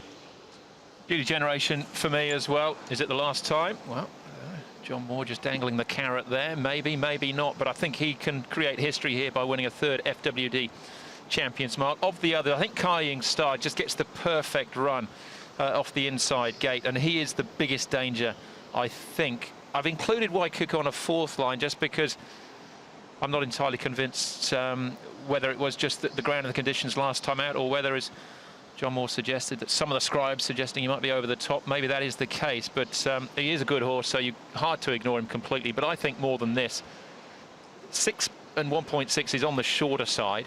His first try in Group 1 company at this sort of level, you know, with the Beauty Generations of the world. But if they get a strong tempo, which I think they will, he'll be staying on, and maybe could run into a place as well. But Beauty Generation, he's on top for me, Tom. Yeah, he's on top for me as well, but I'm quite liking the price around Waikuku here at 4.2. Beauty Generation looking for his 3rd Champions Mile here in Hong Kong, beating home QEII Star last time out, Beauty Generation. So he's on top over Waikuku. His second up record's really good. Course and distance is really good. Closed off well, I thought, in a recent barrier trial. So I'm not ready to dismiss him yet at 4.2 and 1.5. More than this, I think, certainly is a must to go in. Karis Teeton's got a terrific record aboard this horse. Tried hard in the Derby. Go back and have a look at that win over 1,600 metres race, 2.36 on the 8th of December. That was something special there from him. More than this. The other one I'm throwing in is QEII Star. I think he's certainly a must for the first 4. So 1, 2, 6 and 3. Jenny? With the champ here too, I thought he paraded beautifully. Beauty Generation. He's a winner of 18 races, and it'd be great to see the champ back here. He's 1.7 at the moment, but looked a treat. So he's on top for me. It hasn't been a favourite stay though, but we'll see whether or not he can do it here. I thought QEII Star presented beautifully too. He's a really athletic horse. He's drawn gate 1. He's got the speed to put himself in a good position, and I think he'll give a really good sight the way he presented. The 6 more than this coming back in distance. They stretched him up to the Derby distance. So back to the 1600. He is a 3-time winner over it, so he's definitely capable, and he did look like he's been coping with his racing really quite well the way he presented. And then the 5, I thought Southern Legend once again paraded nicely. He's a little bit hit or miss these days, but he looked good last time and he looks good again here today. So 1, 3, 6 and 5. Okay, thank you, Jenny. We're 4 minutes away here, Paul, from this, the FWD Champions Mile here over 1,600 metres. More than this, is he involved in the play at all? No, he's not. He was my 3rd selection. I've gone with the 1 and 2, Quinella, Joe Moreira and Zach Purden. I thought normal service could resume here.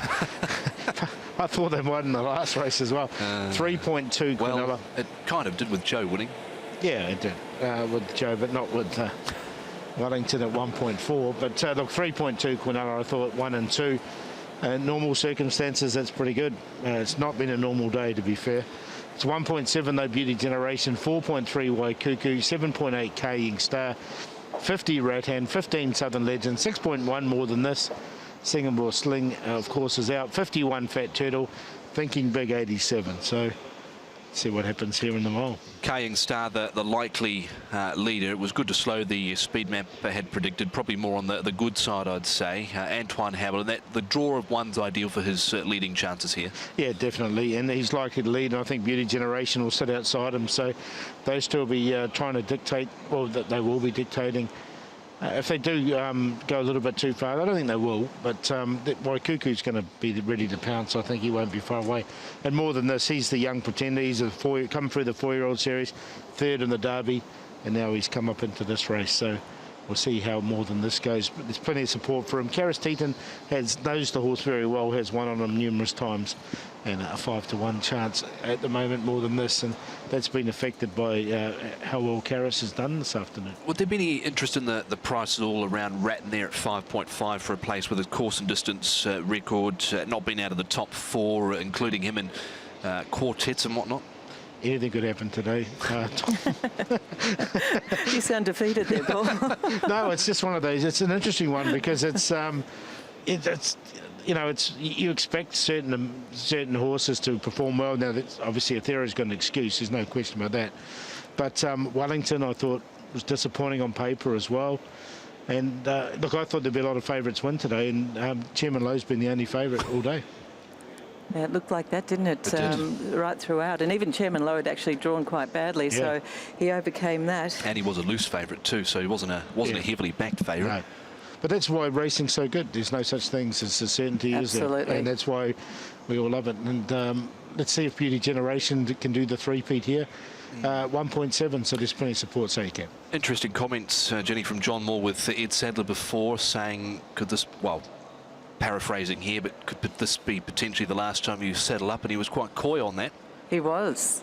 What does he mean? So I don't know. Yeah, don't know what he means there. That's very interesting what he said there. So we'll have to wait and see. Obviously, he just wants to get Beauty Generation over the line here, no doubt about it. He's done such a great job with this horse too, John Moore. All accolades to him there. And as I said before, just a trainer here for so many years. He's part of the furniture, really. Yeah. Just a winner, I think it's 7 occasions as trainer, champion trainer. So the Moore name's synonymous with Hong Kong racing. Yeah, he's just been brilliant for the racing game here. Yep.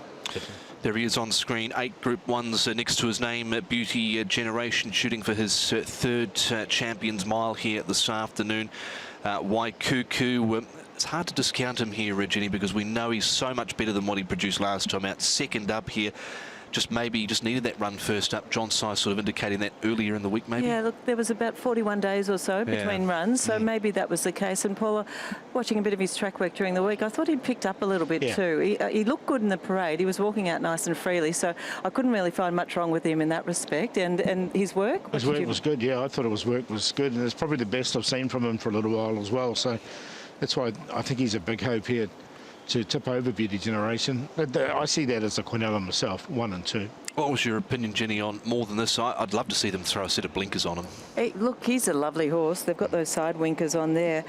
He's so big, tall, rangy, strong. Looks in good shape.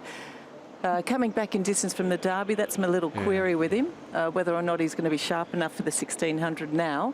But he's too nice a horse to ignore. Because we all thought going into the Derby, oh, he'll love 2,000 metres, and he got to the line fairly well, but I think some people had sort of higher expectations of him that day. Yeah, he doesn't really have that explosive turn of foot, does he? That's probably what he's lacking a little bit of. Anything happening in the markets, Paul? Quinella Place? Yeah, Southern Legend, he's come now into 10 to 1, so he's 11 and 2. He's a horse that has upset at the times and has run some pretty good races, and of course well known in Singapore because he's run pretty well over there. Yeah, Casper Founds would have been hoping to take him across there to defend the Kranji Mile once again, but with the ongoing situation, that race has gone by the wayside for now, and I think has been rescheduled. Whether it's open to international runners or not, not entirely sure, but he probably won't make it there this year. Southern Legend, but he ran particularly well last time out, loomed up, and was just headed over the final stages when racing behind Beauty Generation. So we're getting close to a start time. 1.7 here, Beauty Generation, 1.1 for a place. They're still backing Southern Legend there at 10 and 1.8. Waikuku at 4.3. Kaying Star at 8. More than this at 6.8. And the red light flashes for the second of the Group 1s here this afternoon at Sha Tin. It's worth 20 million Hong Kong dollars. The FWD Champions Mile. Can Beauty Generation make it 3 in a row here for the Champions Mile? We'll find out in the company of Mark McNamara. Thank you, Tom. The market certainly says so. 1.7, 1.1 for the champ as he aims for 3, and Kaying Stars first into the gates. Thinking Big, the outsider. Southern Legend into 10 now for Vincent Ho and Casper Founds. More than this out of the Derby. Beauty Generation, Ratton. Also Fat Turtle and Waikuku to come forward. There's 4 out for the FWD Champions Mile. The second of the Group 1s at Sha Tin, Karis Teton. And Mr. Stunning won the first one. Karis partners more than this here. He's had a day. It could be getting a whole lot better if he can win this. They look set. There is the all clear from the back of the gates for the Champions Mile. Are we about to witness history at Sha Tin? They're racing. Waikuku from the outside began well. Fat Turtle, Beauty Generation with speed. Kaying Star with the aid of the rail is going to get through and find the front. Southern Legend fourth, around Thinkin' Big, but there's no real speed on from Ratton. More than this second last, and after being first away, Waikuku's been taken back to the tail. Kaying Star past the 1200, leads half a length over Beauty Generation. There is no speed in the race at all. 2 lengths 2, Thinkin' Big inside of Fat Turtle. A length and a half, Southern Legend, Ratton. Waikuku was second last, the fence, and more than this is a length and a half away last. And 8 lengths off Kaying Star, who's been left alone with Antoine Hamlin by a length. Beauty Generation, he's second, the champ outside of the leader. Thinkin' Big third, Fat Turtle's a length away fourth. Gee, they run it slow. Next to the insiders, Waikuku. Southern Legend third to last. 2 lengths Ratton, and 2 lengths away last. More than this, it's the FWD Champions Mile.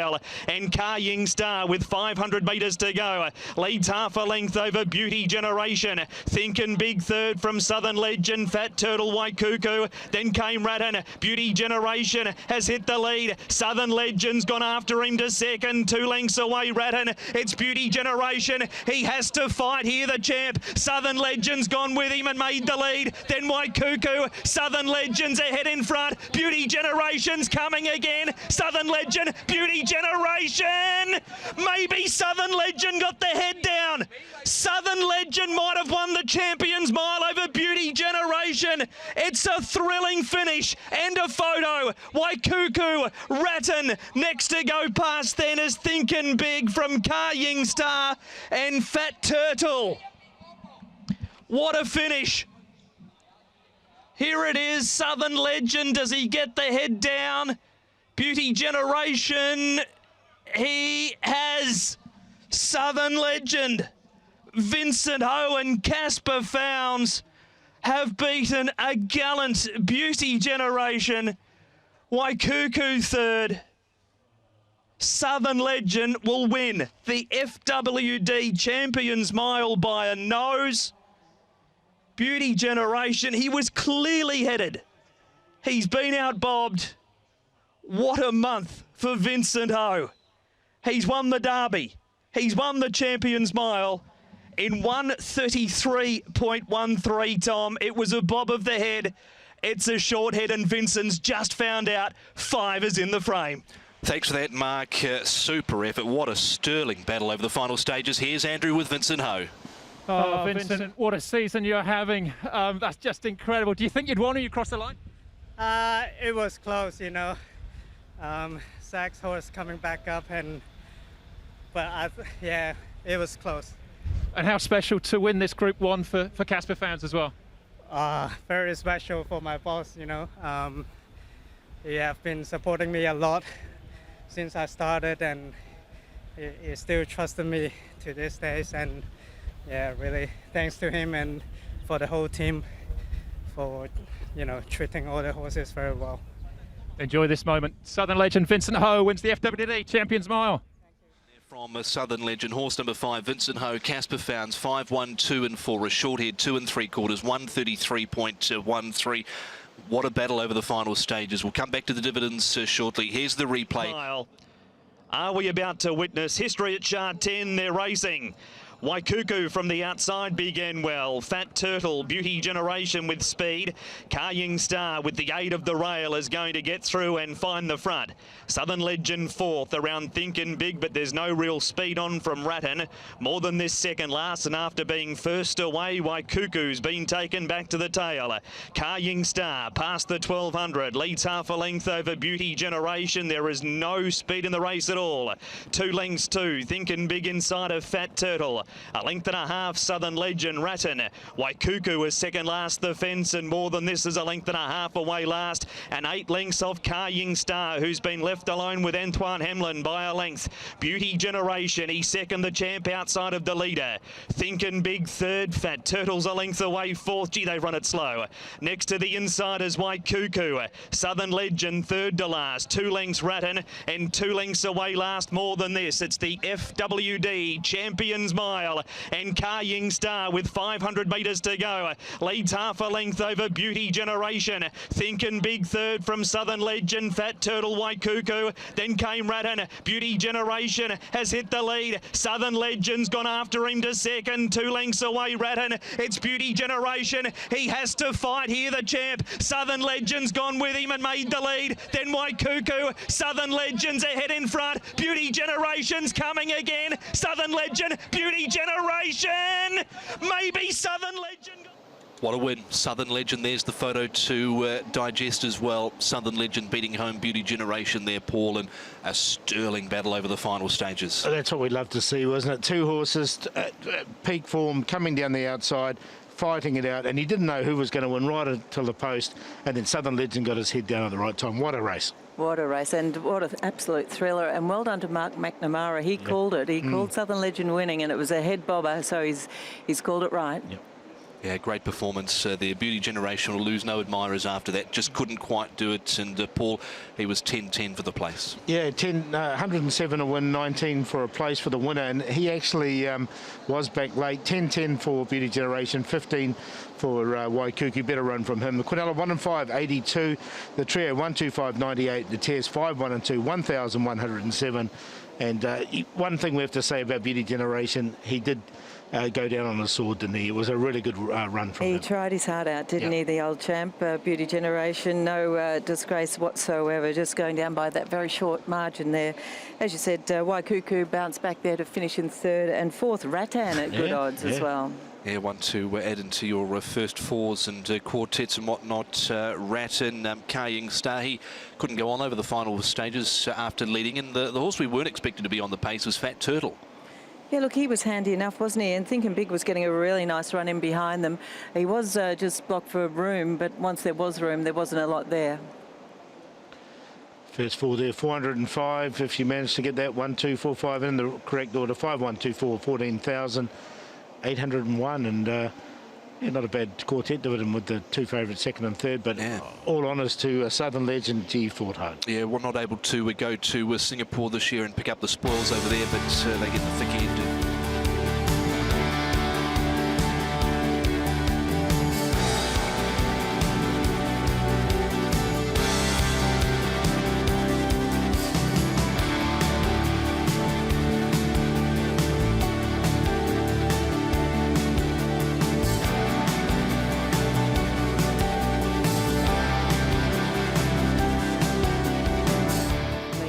Hong Kong dollars. What a horse he's been. Yeah, he certainly has. Let's have a look at them here in the patrol, and the winner jumping out of gate number 5 for Southern Legend. Got Beauty Generation there. QEII Star began well off the inside. Waikuku drifts back in the opening stages, and the one poking through the middle there was Fat Turtle for Derek Lung to go up and challenge in the opening stages there. Southern Legend with a run right behind him. Ratton behind Southern Legend. Then More Than This and Waikuku back at the end. So Beauty Generation at this point, Jenny, 3 wide, but looking to get across now to the one off. He's got across quite nicely now, hasn't he? So he's just applied a little bit of pressure to QEII Star right throughout, just sitting off him about a neck there. Joe, in the meantime, on Waikuku, has got himself into a nice spot. He drew gate 9, so he's on the fence, and 3 back there, travelling quite nicely, as is Thinking Big. That was a tough assignment for him. That's third up, taking on the likes of these horses, so it was always going to be tough for him. At the back of the field is More Than This, and he does make up some late ground as well. Ratton in front of him, he also finishes off quite nicely. But the winner is travelling beautifully. Yeah, he certainly is. 24.56 that opening section, standard 24.6, and then 23.14 standard 23.2, 23.32 standard 23.25. They turned for home. QEII Star shaken up by Hamlin on the inside. Beauty Generation sitting pretty quietly, but Zach now gets into him as Southern Legend moves up and really asserts some authority there on the outside. Waikuku, Fat Turtle weakens, as too does Thinking Big. Ratton running another honest race just in behind them. More Than This picks off a little bit of ground over the final stages, but the top 2 had cleared out. A great battle to the wire between Southern Legend and Beauty Generation for the FWD Champions Mile. They've weighed into numbers 5, 1, 2 and 4 here in the 7th. In the FWD Champions Mile, the Quinella places you needed here, 1 and 5, 34.50, 2 and 5, 46, and the 1 and 2, 17.50. The Quinella places here on the 7th. The composite win was an A2 at 24.50. And the 5, you also had the 2 and 3 running for you, which is Waikuku and QEII Star. The first 4, 1, 2, 4, 5, 405. And if you manage to get that in the correct order, the numbers you needed there with Southern Legend getting up. Just get that up. 5, 1, 2 and 4, 14,801.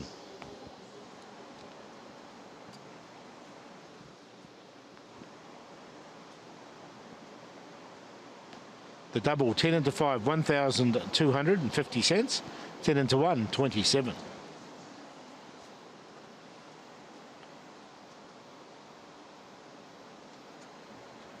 The double trio, 4, 8 and 10 into 1, 2, 5, 252,831. Decent double trio dividend there. The sectionals time, 24.56 when standard is 24.6. 23.14 with standard as 23.2, 23.32, standard is 23.25, 22.11 Homan, and the standard is 22.7. The overall time was 133.13, which is inside a standard time of 133.75.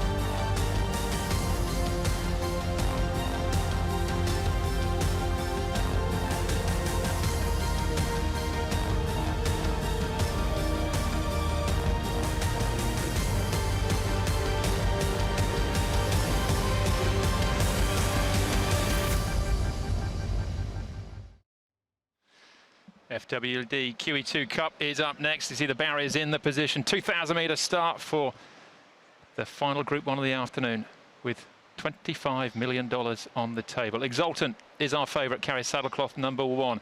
Beaten by stablemate Time Warp last time out. Joe Moreira ride him. Fiore, also trained by Tony Cruz, as the previous 2 were. Eager Way for John Moore. Elusive State 1 or 2 in the race for Tony Millard. Player de Puente. Huge run in the Derby to run second to Golden 60, and then Glorious Dragon, also trained by Tony Millard. Chad Schofield will be in the saddle there. All right, that's the lineup for this year's race. 7 runners. Exultant at 1.9 is our favourite. But let's go to Ed Sadler as he speaks with Douglas White, who's a 3-time winner. To Hong Kong racing, there's not many more distinguished figures in this sport than Douglas White. 1,813 winners in his career, 13-time champion jockey, and 3 times winner of the QEII Cup. Douglas, we go back to 1997, your first winner of the QEII Cup, London News. How did that day change your life? Oh, it was certainly of significance from a career perspective. You know, it was the first South African horse to travel outside of the country, and he did us proud. I don't think many people realise how far and how long it actually took to get him here. And you know, after that, I got offered a full-time license from the Hong Kong Jockey Club. So it was I think the start of a great venture in Hong Kong. And as they say, the rest is history. That's exactly what they say. It is history. For you as well, you've been involved in Hong Kong racing for 24 years. You've got the international races in December, the Derby in March. But for you, where does the QE2 stand up, and what's its significance to the sport here? It's always been a significant race, a Group 1 race. Internationally, I would say, we've had a lot of proper horses come and attempt to win it, and win it in coming as well. You know, the name itself, the QE2 Cup, was very significant in '97, and I think it's a world-renowned race. So both locally and internationally, I think it stands out amongst our racing calendar. You're well known all around the world for your feats as a jockey, but these days, not that you look it, but you've changed to becoming a trainer. You're in your first season in that role. How's the transition been for you? I'm loving it. Look, I thought I worked hard as a jockey. Well, let me tell you something. It's a lot harder now, but it's work that I enjoy, and I didn't think that it would be quite as enjoyable a transition. I thought I'd miss the riding more than I do, but I must say that, you know, being fortunate enough to actually work the horses in the morning and still do a lot of planning with them, I just feel personally closer to them, and I'm loving every minute of it. The field of 7 to line up in this year's QE2 Cup. If you could saddle any one of those horses up, who would it be? I think if you could point a finger and I could saddle one up, it would be Exultant. He's a soldier when it comes to these races. He's as honest as the day's long, and tempo related last time beat him. I think that he was a victim of circumstances. I don't think Zach will allow that to happen today, and I think that he's a proper champion when it comes to these staying races. Great stuff. Thanks, Ed, and thank you to Douglas White as well for his time looking back on and talking about a great career in the saddle. He likes Exultant here. Punters do as well. Paul, he's favourite even through the all-ups. Yeah, 1.6 he went out to 2. Since then, he's back to 1.5. So he's been really well back. Time Warp at 5, Fury 6.3 into 4.4, Eagle Way 15, Elusive State 37, Playa del Puente 11, and Glorious Dragon 9.9 and out to 8.9. That was a couple of minutes ago. Since then, Exultant now, he's 1.5. So the money's come straight back on him. Okay, 1.5. Just going back to the chairman's sprint prize, stewards just confirming now that Athero certainly did bleed upon veterinary examination. So stewards are passing that information on now. Jenny, as we have a look at Exultant here at 1.5, he's the favourite. Zach Purton and Tony Cruz, terrific second behind Time Warp last time out in the City Hong Kong Gold Cup. Well, Tony's got 3-pronged attack in this race, and Exultant is very well known for his antics over the years. He's a very plain horse to look at, but he's really relaxed. He's fit. He is walking out nice and smoothly, and his coat remains in good order. 2,000 metres. He looks like he's well placed here. He never really travelled last time like a $1.20 chance, but I think he can bounce back here because he's pretty talented, and he looks good by his standards. So I've got to leave him there with a chance. Yeah. He's the one to beat. Zach Purton's talked about it, track work interviews this week, saying and again sort of paraphrasing a little bit, maybe getting a little bit lazier in his older age, but still he's the one to beat. Tony Cruz busy in this race though with connections. He has 3, Exultant, Time Warp and Fury, who are 1, 2 and 3 in the market as well. So Time Warp is next, Jenny. Super ride from Joe Moreira to win the Gold Cup last time out. of late, Time Warp hasn't been the sort of horse to repeat those sort of performances 2 in a row, but he might get the soft lead again. Yeah, look, he's getting on a little bit. He's a 7-year-old, but he bounced back to form last time, and I think he's been nicely produced from the Cruise Yard again. So, as I said, he's got 3 different horses in this race, and they're all different shapes and sizes. Time Warp's always been a big, strong-bodied horse, always carries that little bit of condition around the midsection, still walks out nice and freely as a 7-year-old, and attitude is pretty good here at the moment. I have seen him misbehave on the odd occasion, but he looks in good shape. Yeah, he'll be controlling the pace early here, Time Warp. He'll be trying to anyway, 6.9 and 1.9. Jumped straight to the front last time out and has come off pretty well through a barrier trial. Also has Time Warp second over 1,600 metres. That was in behind Exalted. Wasn't pressured there at all over the final stages. Time Warp 7 and 1.9. His price, Joe Moreira, riding him for Tony Cruz. He's the winner of what, over 38 million in prize money here in Hong Kong as Time Warp. As we move to last year's Derby winner, Jenny Furore, it was a slightly better effort from him last time out. Kept on okay, but I think he'd need to run to his absolute best here to figure. He definitely would.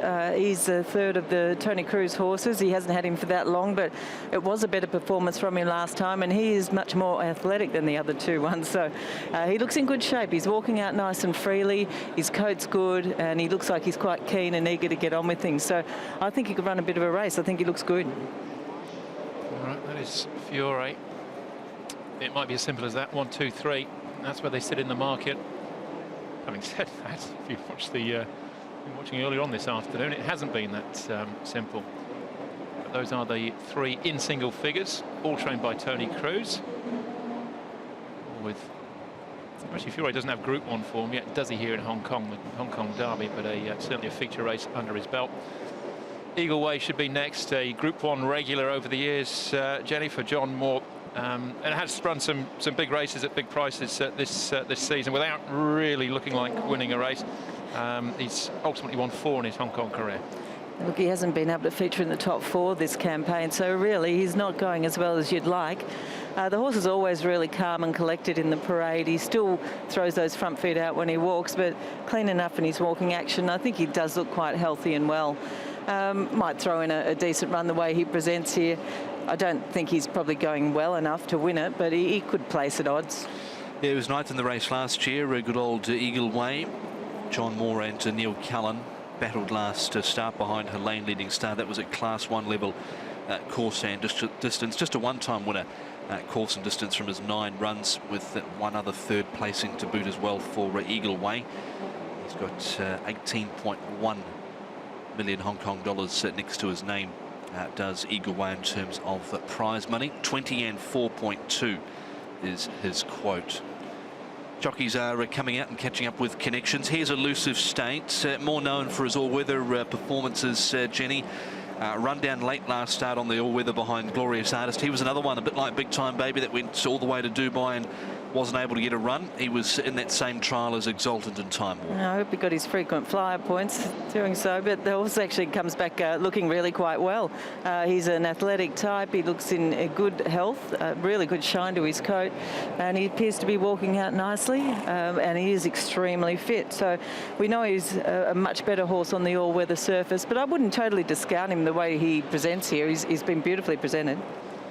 And he's trialled very well coming into this also. So 46 and 7 in a 7-runner race. A horse that's really climbed the ratings ladder.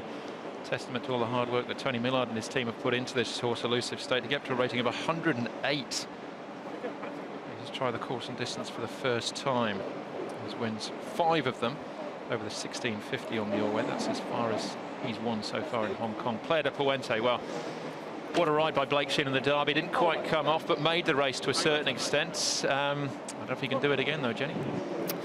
I wouldn't be surprised if Blake did, make an early move like that. Depends on what happens with the pace. It's a very small field, so we might see some different sort of tactics here. The horse looks well. He just needs a bit of a loosen up in front. He's not terribly smooth in that area, but I think he'll be fine by the time he gets to the gates. He's maintained his overall strength, and he's nice and healthy. He's quite relaxed too with his 2 handlers there. So I think he's well. I'd probably have him more as a place chance. 15 and 3.3 there for Plaidel Puente. Of course, went round at a huge price in the Derby at near on 290 to 1.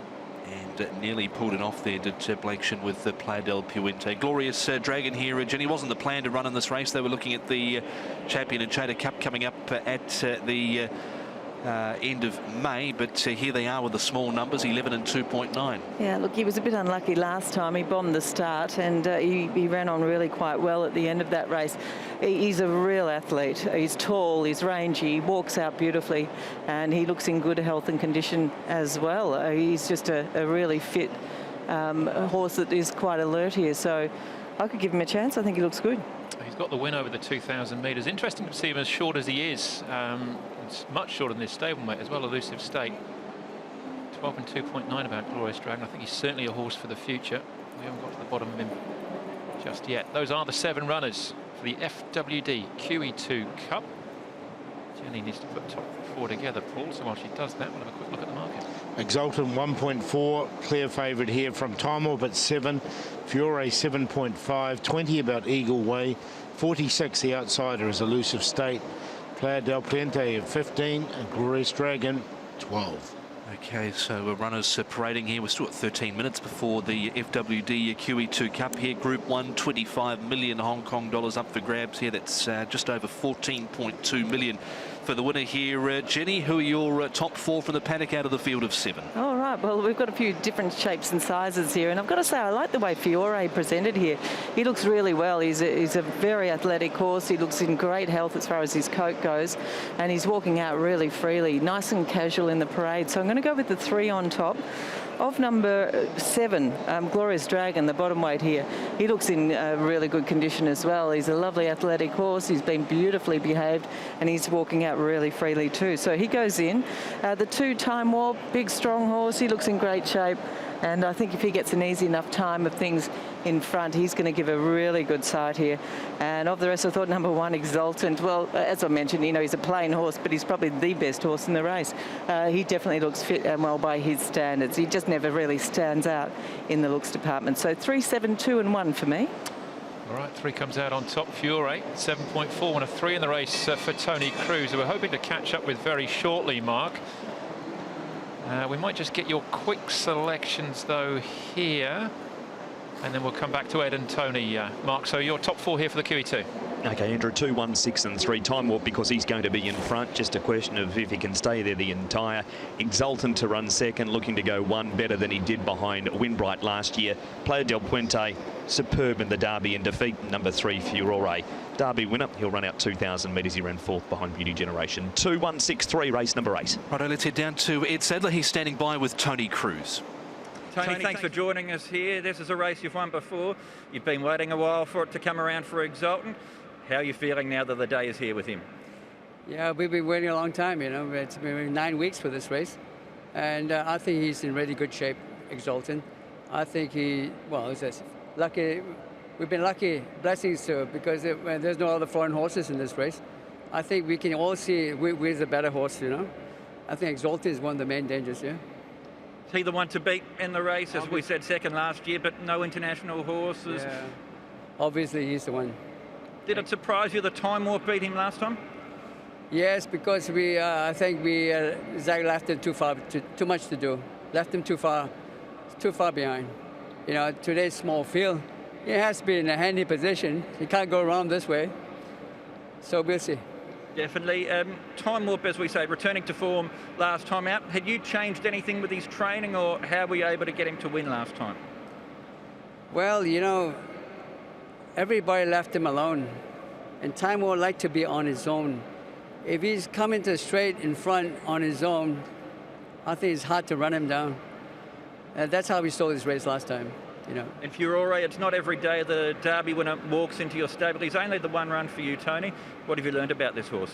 Well, the last run was the mile race, which was definitely too short for him. He ran 4th. He's only 2 lengths behind the Beauty Generation. I believe this is his distance. I believe he's going to be right there in the finish. Best of luck. Thanks for your time, Tony. Thank you. Great stuff. Thanks, Ed, and our thanks to Tony Cruz as well for the time and the rundown on his 3 runners.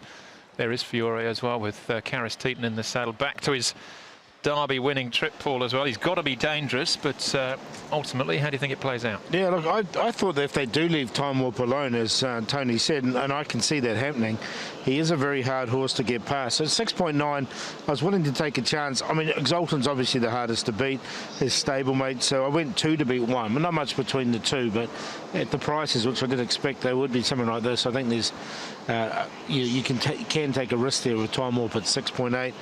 Exultant, the second horse, then Glorious Dragon. He's the lowest rated horse in the race, but he comes in with some pretty good form, and I think he can run a bit of a race here, and then Playa del Puente, see if he can do what he did in the Derby. I mean, it was a good run there, but if he does take off and tries to take on Time Warp, I think it'll ruin both their chances.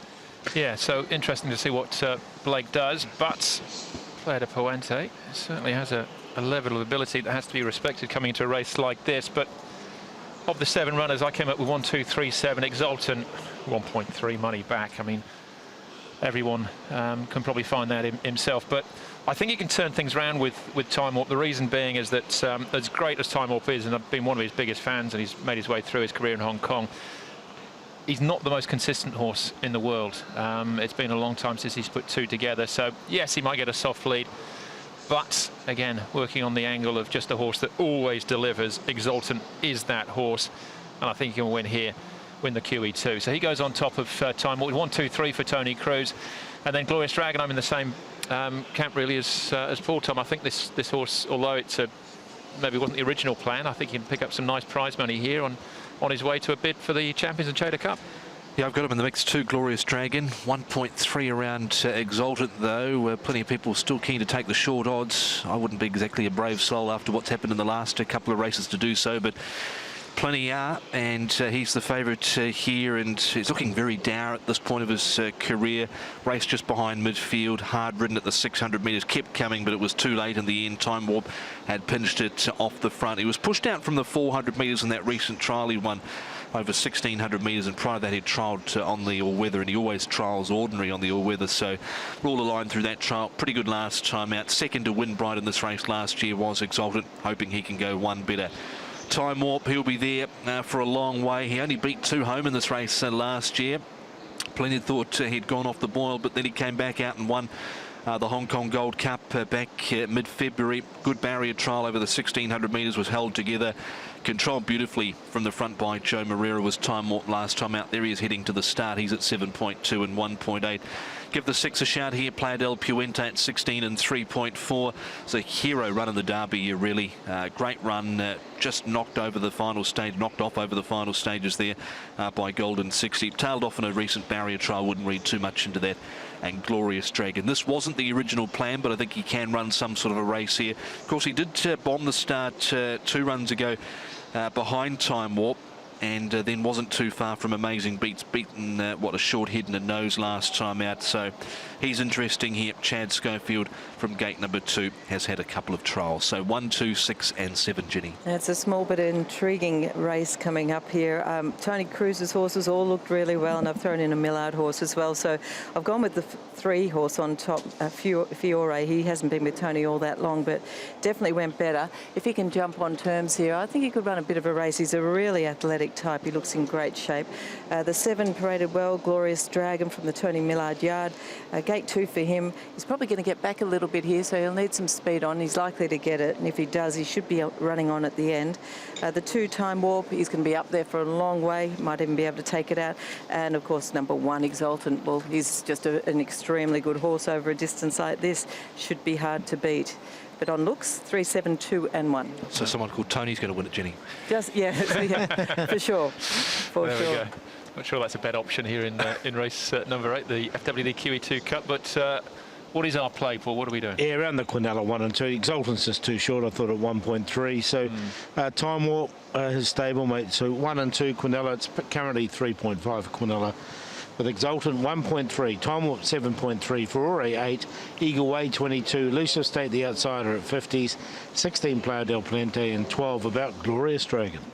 Beautiful shot there of Exultant. Firstly behind the barriers, and secondly just having a look around there. He's always got his tongue sticking out. He's always got the tongue hanging out, yes. Having a look up at the big grandstand, saying, where is everybody this afternoon? Yeah, of course he does wear a tongue tie and has for quite some time. Does indeed.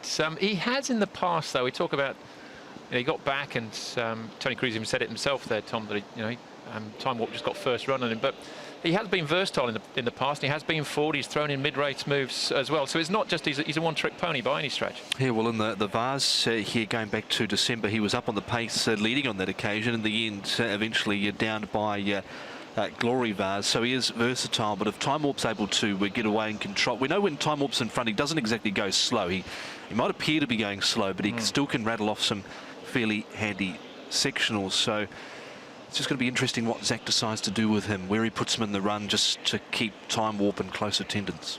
Interesting job for Tony Cruz as well, to give 3 sets of instructions, Jenny, in a big race like this to 3 jockeys who are, all trying to do their best to win the race too. Well, Time Warp's easy because he has to lead, otherwise he doesn't win. That's generally what happens with him. Yeah, whereas Exultant and Fiore he hasn't had for all that long, so he's still probably a bit of a process as far as working out where to race him over this type of distance. Exultant, yeah, look, he's just a very good horse. I think he can probably just take a sit somewhere, particularly in a small race like this, and Zach can push the button when he wants. Do you think when it comes down to Exultant that Tony just says, Zach, you know the horse best, you do what you want, potentially? That's a good question, because Tony was a very good jockey himself, so whether or not he would be wanting him to follow his instructions, I don't know. Well, we'll find out, I suppose, if they win. There's Zach down at the start. 3 minutes out. It hasn't been a favourite day, Paul. No, it hasn't. There's some horses. Eagle Way, Elusive State, Player de Puente, Glorious Dragon. Upset possible? Yeah, quite well. I thought Glorious Dragon, the faster they go, the better for him. If Player de Puente does take that mid-race move, or if he does decide to do one and put a bit of pressure on, it will help Glorious Dragon, because we know he's being aimed at 2,400 basically. So that's going to help him a little bit. So that'll bring him in. Ferrari, he's only had 1 start for the new stable, so there's a bit of an unknown there. Eagle Way at his best. He's getting on in age now. We know how good he is. Elusive State, I mean, he's been to Dubai back on holiday.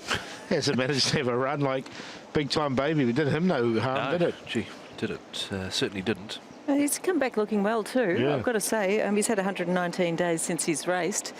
And 2,000 here first up after a bit of time off is probably a concern. But he actually looks really quite fit. Well, there's only going to be 1 horse that misses out on some prize money here, because they pay down to 6th, which is $500,000 Hong Kong. The next assignment for a lot of these horses will be the standard Chartered Champions and Charter Cup coming up on May 24, which is pretty much just on a month away. So they'll head there, no doubt. Most of these horses, that like Glorious Dragon, that were earmarked to go there anyway, but saw there weren't many entries here, so decided to throw one in. Eagle Way, he's been a good old stick, Jenny, through his career, but probably not quite at his best at the moment. No, we saw a little glimpse in one of his runs throughout this campaign, but he hasn't been able to feature in the top 4 and 8 starts, so just not going as well as he possibly could or used to. Yeah, he was beaten, 2 1/4, 2 runs ago. There in the Group 1 was Eagle Way behind Time Warp. Probably one of his better runs this season, sort of anywhere between 2 1/4 and 5 1/4. Some of those beaten margins of his recently. Anything happening in the market, Paul? Yeah, they're on a place line. Glorious Dragon and Player del Puente is being backed. Player del Puente on a win line as well. He's down to 12 to 1. He's 2.6 a place. Glorious Dragon's coming to 2.1 a place. So place money on those ones. Exultant's just drifted from 1.3 up to 1.4. Time Warp steady at 7. Fiore 7.1. Eagle Way 24. Elusive State 50 out to 52. So on a place line, the 6 and 7, to a degree on the win line, the 6 Player del Puente as well. Just seeing if he can frank that Derby form coming in. We know horses that have won the Derby in the past have got a good record in this race, but he ran second, obviously. Now, because what's happened in the 2 Group 1 races so far, I'm going to ask each of you, one at a bigger price, who would it be? In this race, you mean? Glorious Dragon for me. Yeah, I'd go, because you've taken it off me. I knew you were going to, Jenny. I knew you were going to, so I got it first. All right, well, I'll go with Fiore. I'll put him on top in the parade. I thought he paraded well. Okay, Glorious Dragon there at 12, Furore at 7. So we're pretty much on start time here for the third of the Group 1s here, the third and final Group 1 of the day here at Sharton on FWD Champions Day. It is the FWD QEII Cup. There is Playa del Puente. He's been tied up in the market, Paul, a little. Yeah, so he's been backed on that win line now. He's come to 11 to 1.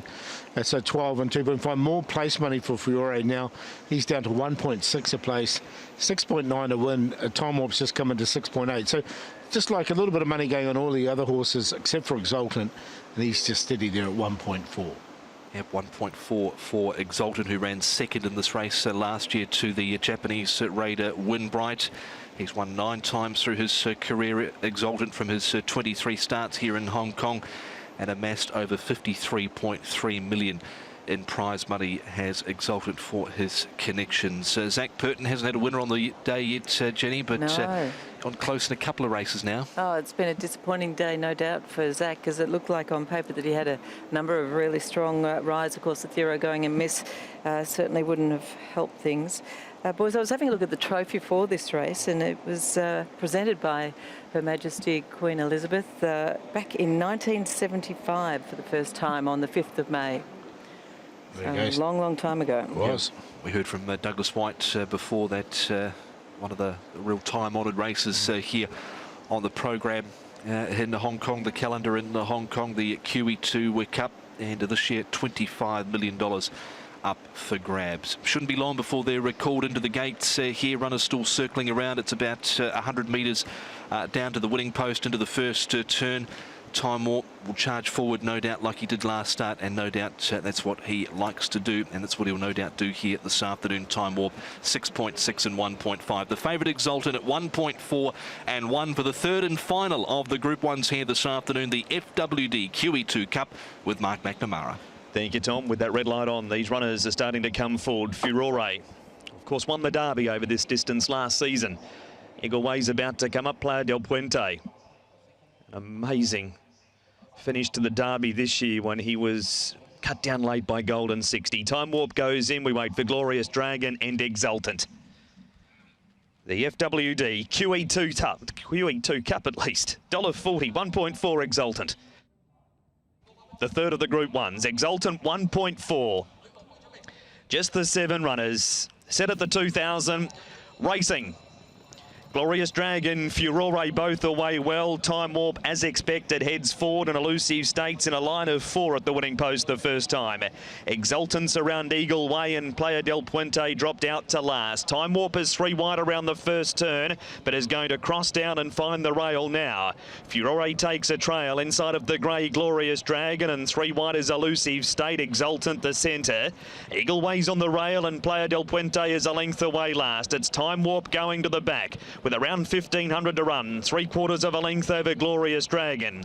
Third is Furore and Exultant's running 4th. Eagle Way is 5th on the inside and Elusive State 3 out. Gee, they're bunched and Playa del Puente is last and there's only 4 lengths over them. Time Warp leads. Exultant's gone up 3 wide at the 1,200 to be second. Glorious Dragon 3rd. Furore is a length away 4th. 5th is Eagle Way from Elusive State second last and 1 off and 2 lengths to Playa del Puente who is last. Time Warp and Exultant, the favourite pair, with 900 metres left to go in the FWD QEII. Time Warp the inside, half a length on Exultant. 2 lengths away, 3rd Glorious Dragon. From Furore 4th, a length and a half Eagle Way. Elusive State and Playa del Puente is last. Time Warp is the leader. Exultant is a neck away. They're out by 3 lengths on Furore, hard ridden. So too Glorious Dragon. They've run this as hard down the side, this pair. Next is Playa del Puente looking to shoot the rail from Eagle Way. Time Warp and Exultant, they've been at it for a long way. 3 lengths on Furore. Playa del Puente lurking on the rail from Eagle Way. Exultant managed to get rid of Time Warp. Then Furore, Eagle Way. It's Exultant with 150 to go. Furore 2 lengths away but running around a bit. Exultant leads. Furore still a length to make up. Then Eagle Way. It's QEII Redemption for Exultant. Beat Furore.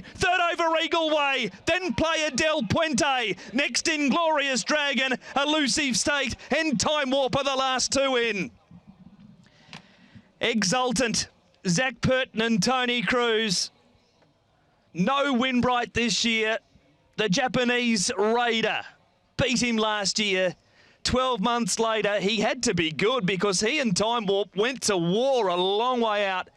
Furore flat to the boards, cut down the margin. He's been beaten 3/4. Eagle Way third. Playa del Puente fourth. Time Warp has knocked up in the last little bit.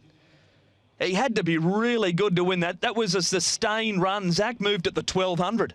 1, 3, 4 and 6 are in the frame. He might have been the 1.5 favourite.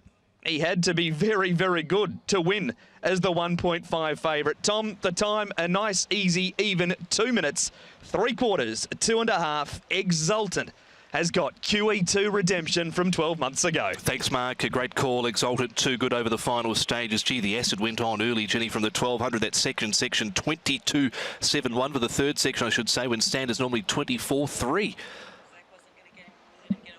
Easy lead there, was he? He put the pressure on from a really early start and just kept going.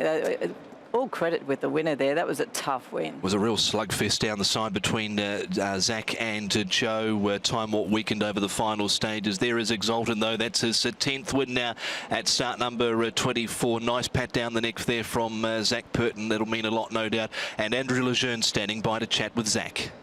Thanks, Tom. Yeah, Zach Purton, Exultant, after winning the FWD QEII Cup. Zach, taking no chances this afternoon. You got right up on his shoulder. Yeah, I had to make it a staying test.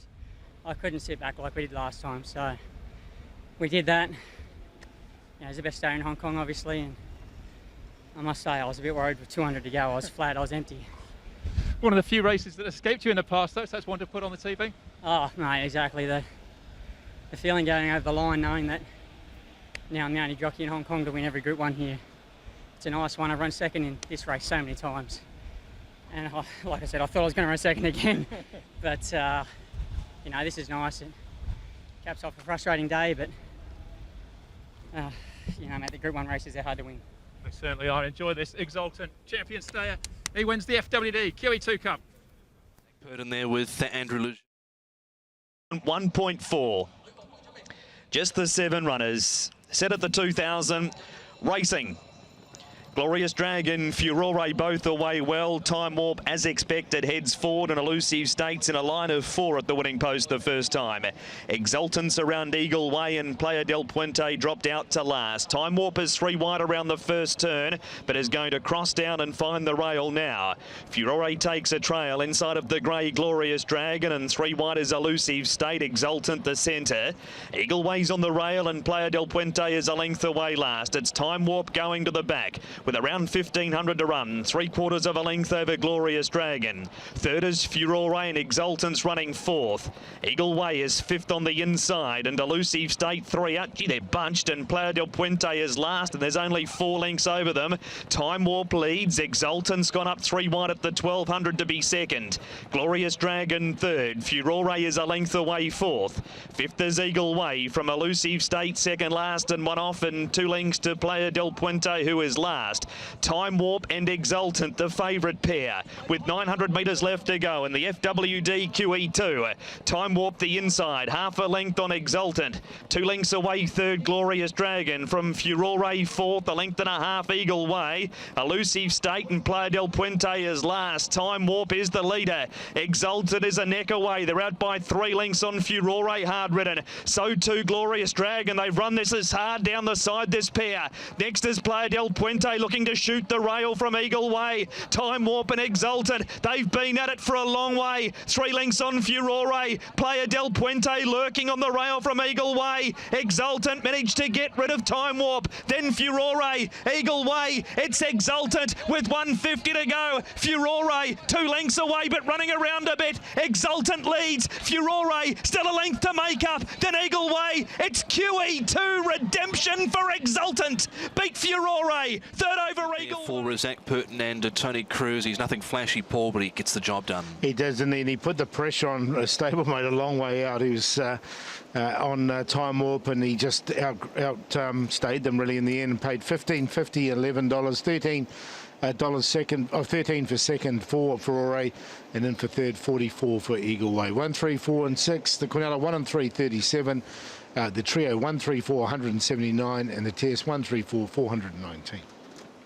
Furore, Jenny moved into it at about the 200 metres, had a bit of a wobble and just couldn't quite get there over the final stages. No, he couldn't, but it was almost set up for him there, wasn't it, if he was good enough? Exultant just had enough petrol left to get home and get the job done. So congratulations to the connections there. That's his 10th win. Zach's had a great combination with this horse over the years. He's had 17 rides for 10 wins. Yeah. Yep, all 10 wins with Zach Purton and Exultant there. Eagle Way, he's added, what, 2.5 million Hong Kong dollars to his prize money?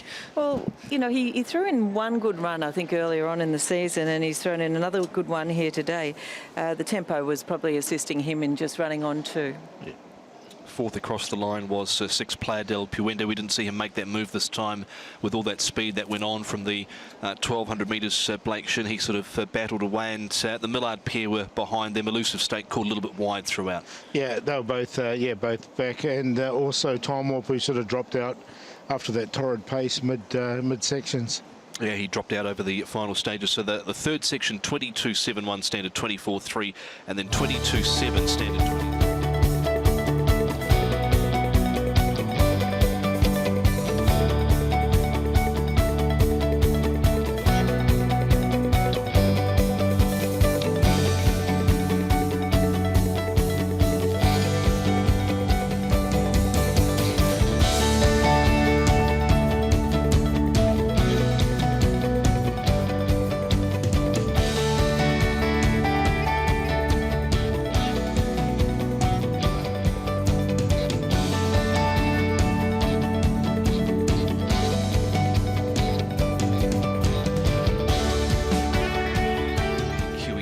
Cup, and I think you could really tell after the line as well that meant something to Zach Purton there with Exalted, who jumped out of gate number 5, Time Warp going forward. You can see Zach really vigorous there with Exalted over the early stages to get him into a good position. You can see Elusive State there was fairly forward in the early push, but wasn't able to get in anywhere and find some cover. Glorious Dragon, Furore taking a good tug on the inside.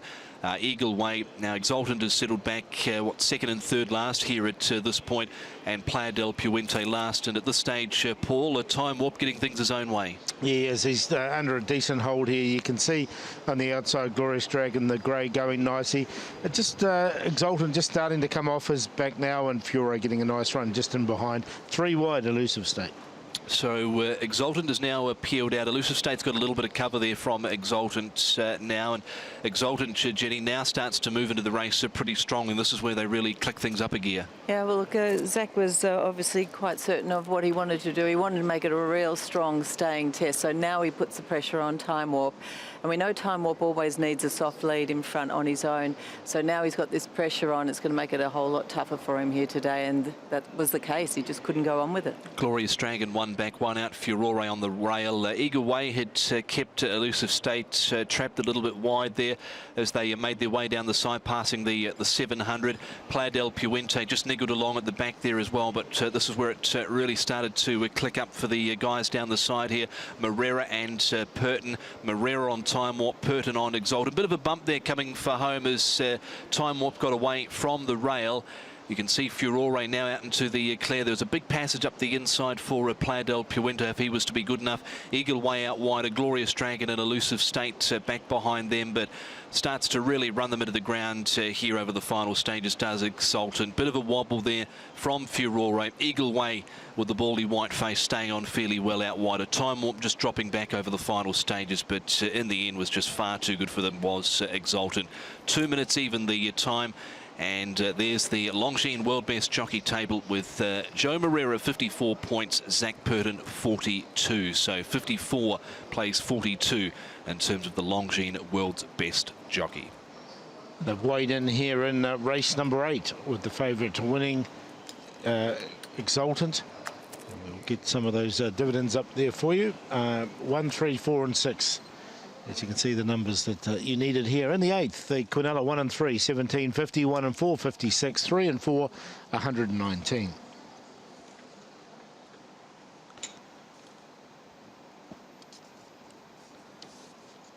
The composite win was an A1. You only needed one. That was Exultant. 1550 was the return there for the composite win. A1 being the winner. The first four, 1, 3, 4, 6, 202. And if you manage to get those in the correct order, with Exultant beating Fiore 1, 3, 4 and 6. Same numbers, 1,729, same order. 1, 3, 4 and 6 there for the quartet. Some of the other exotics here for you in race number 8. We've got the doubles to look at. 5 and 1, 261.50, and 5 and 3, 109. 5 being Southern Legend in the previous race. 261.50 and 109.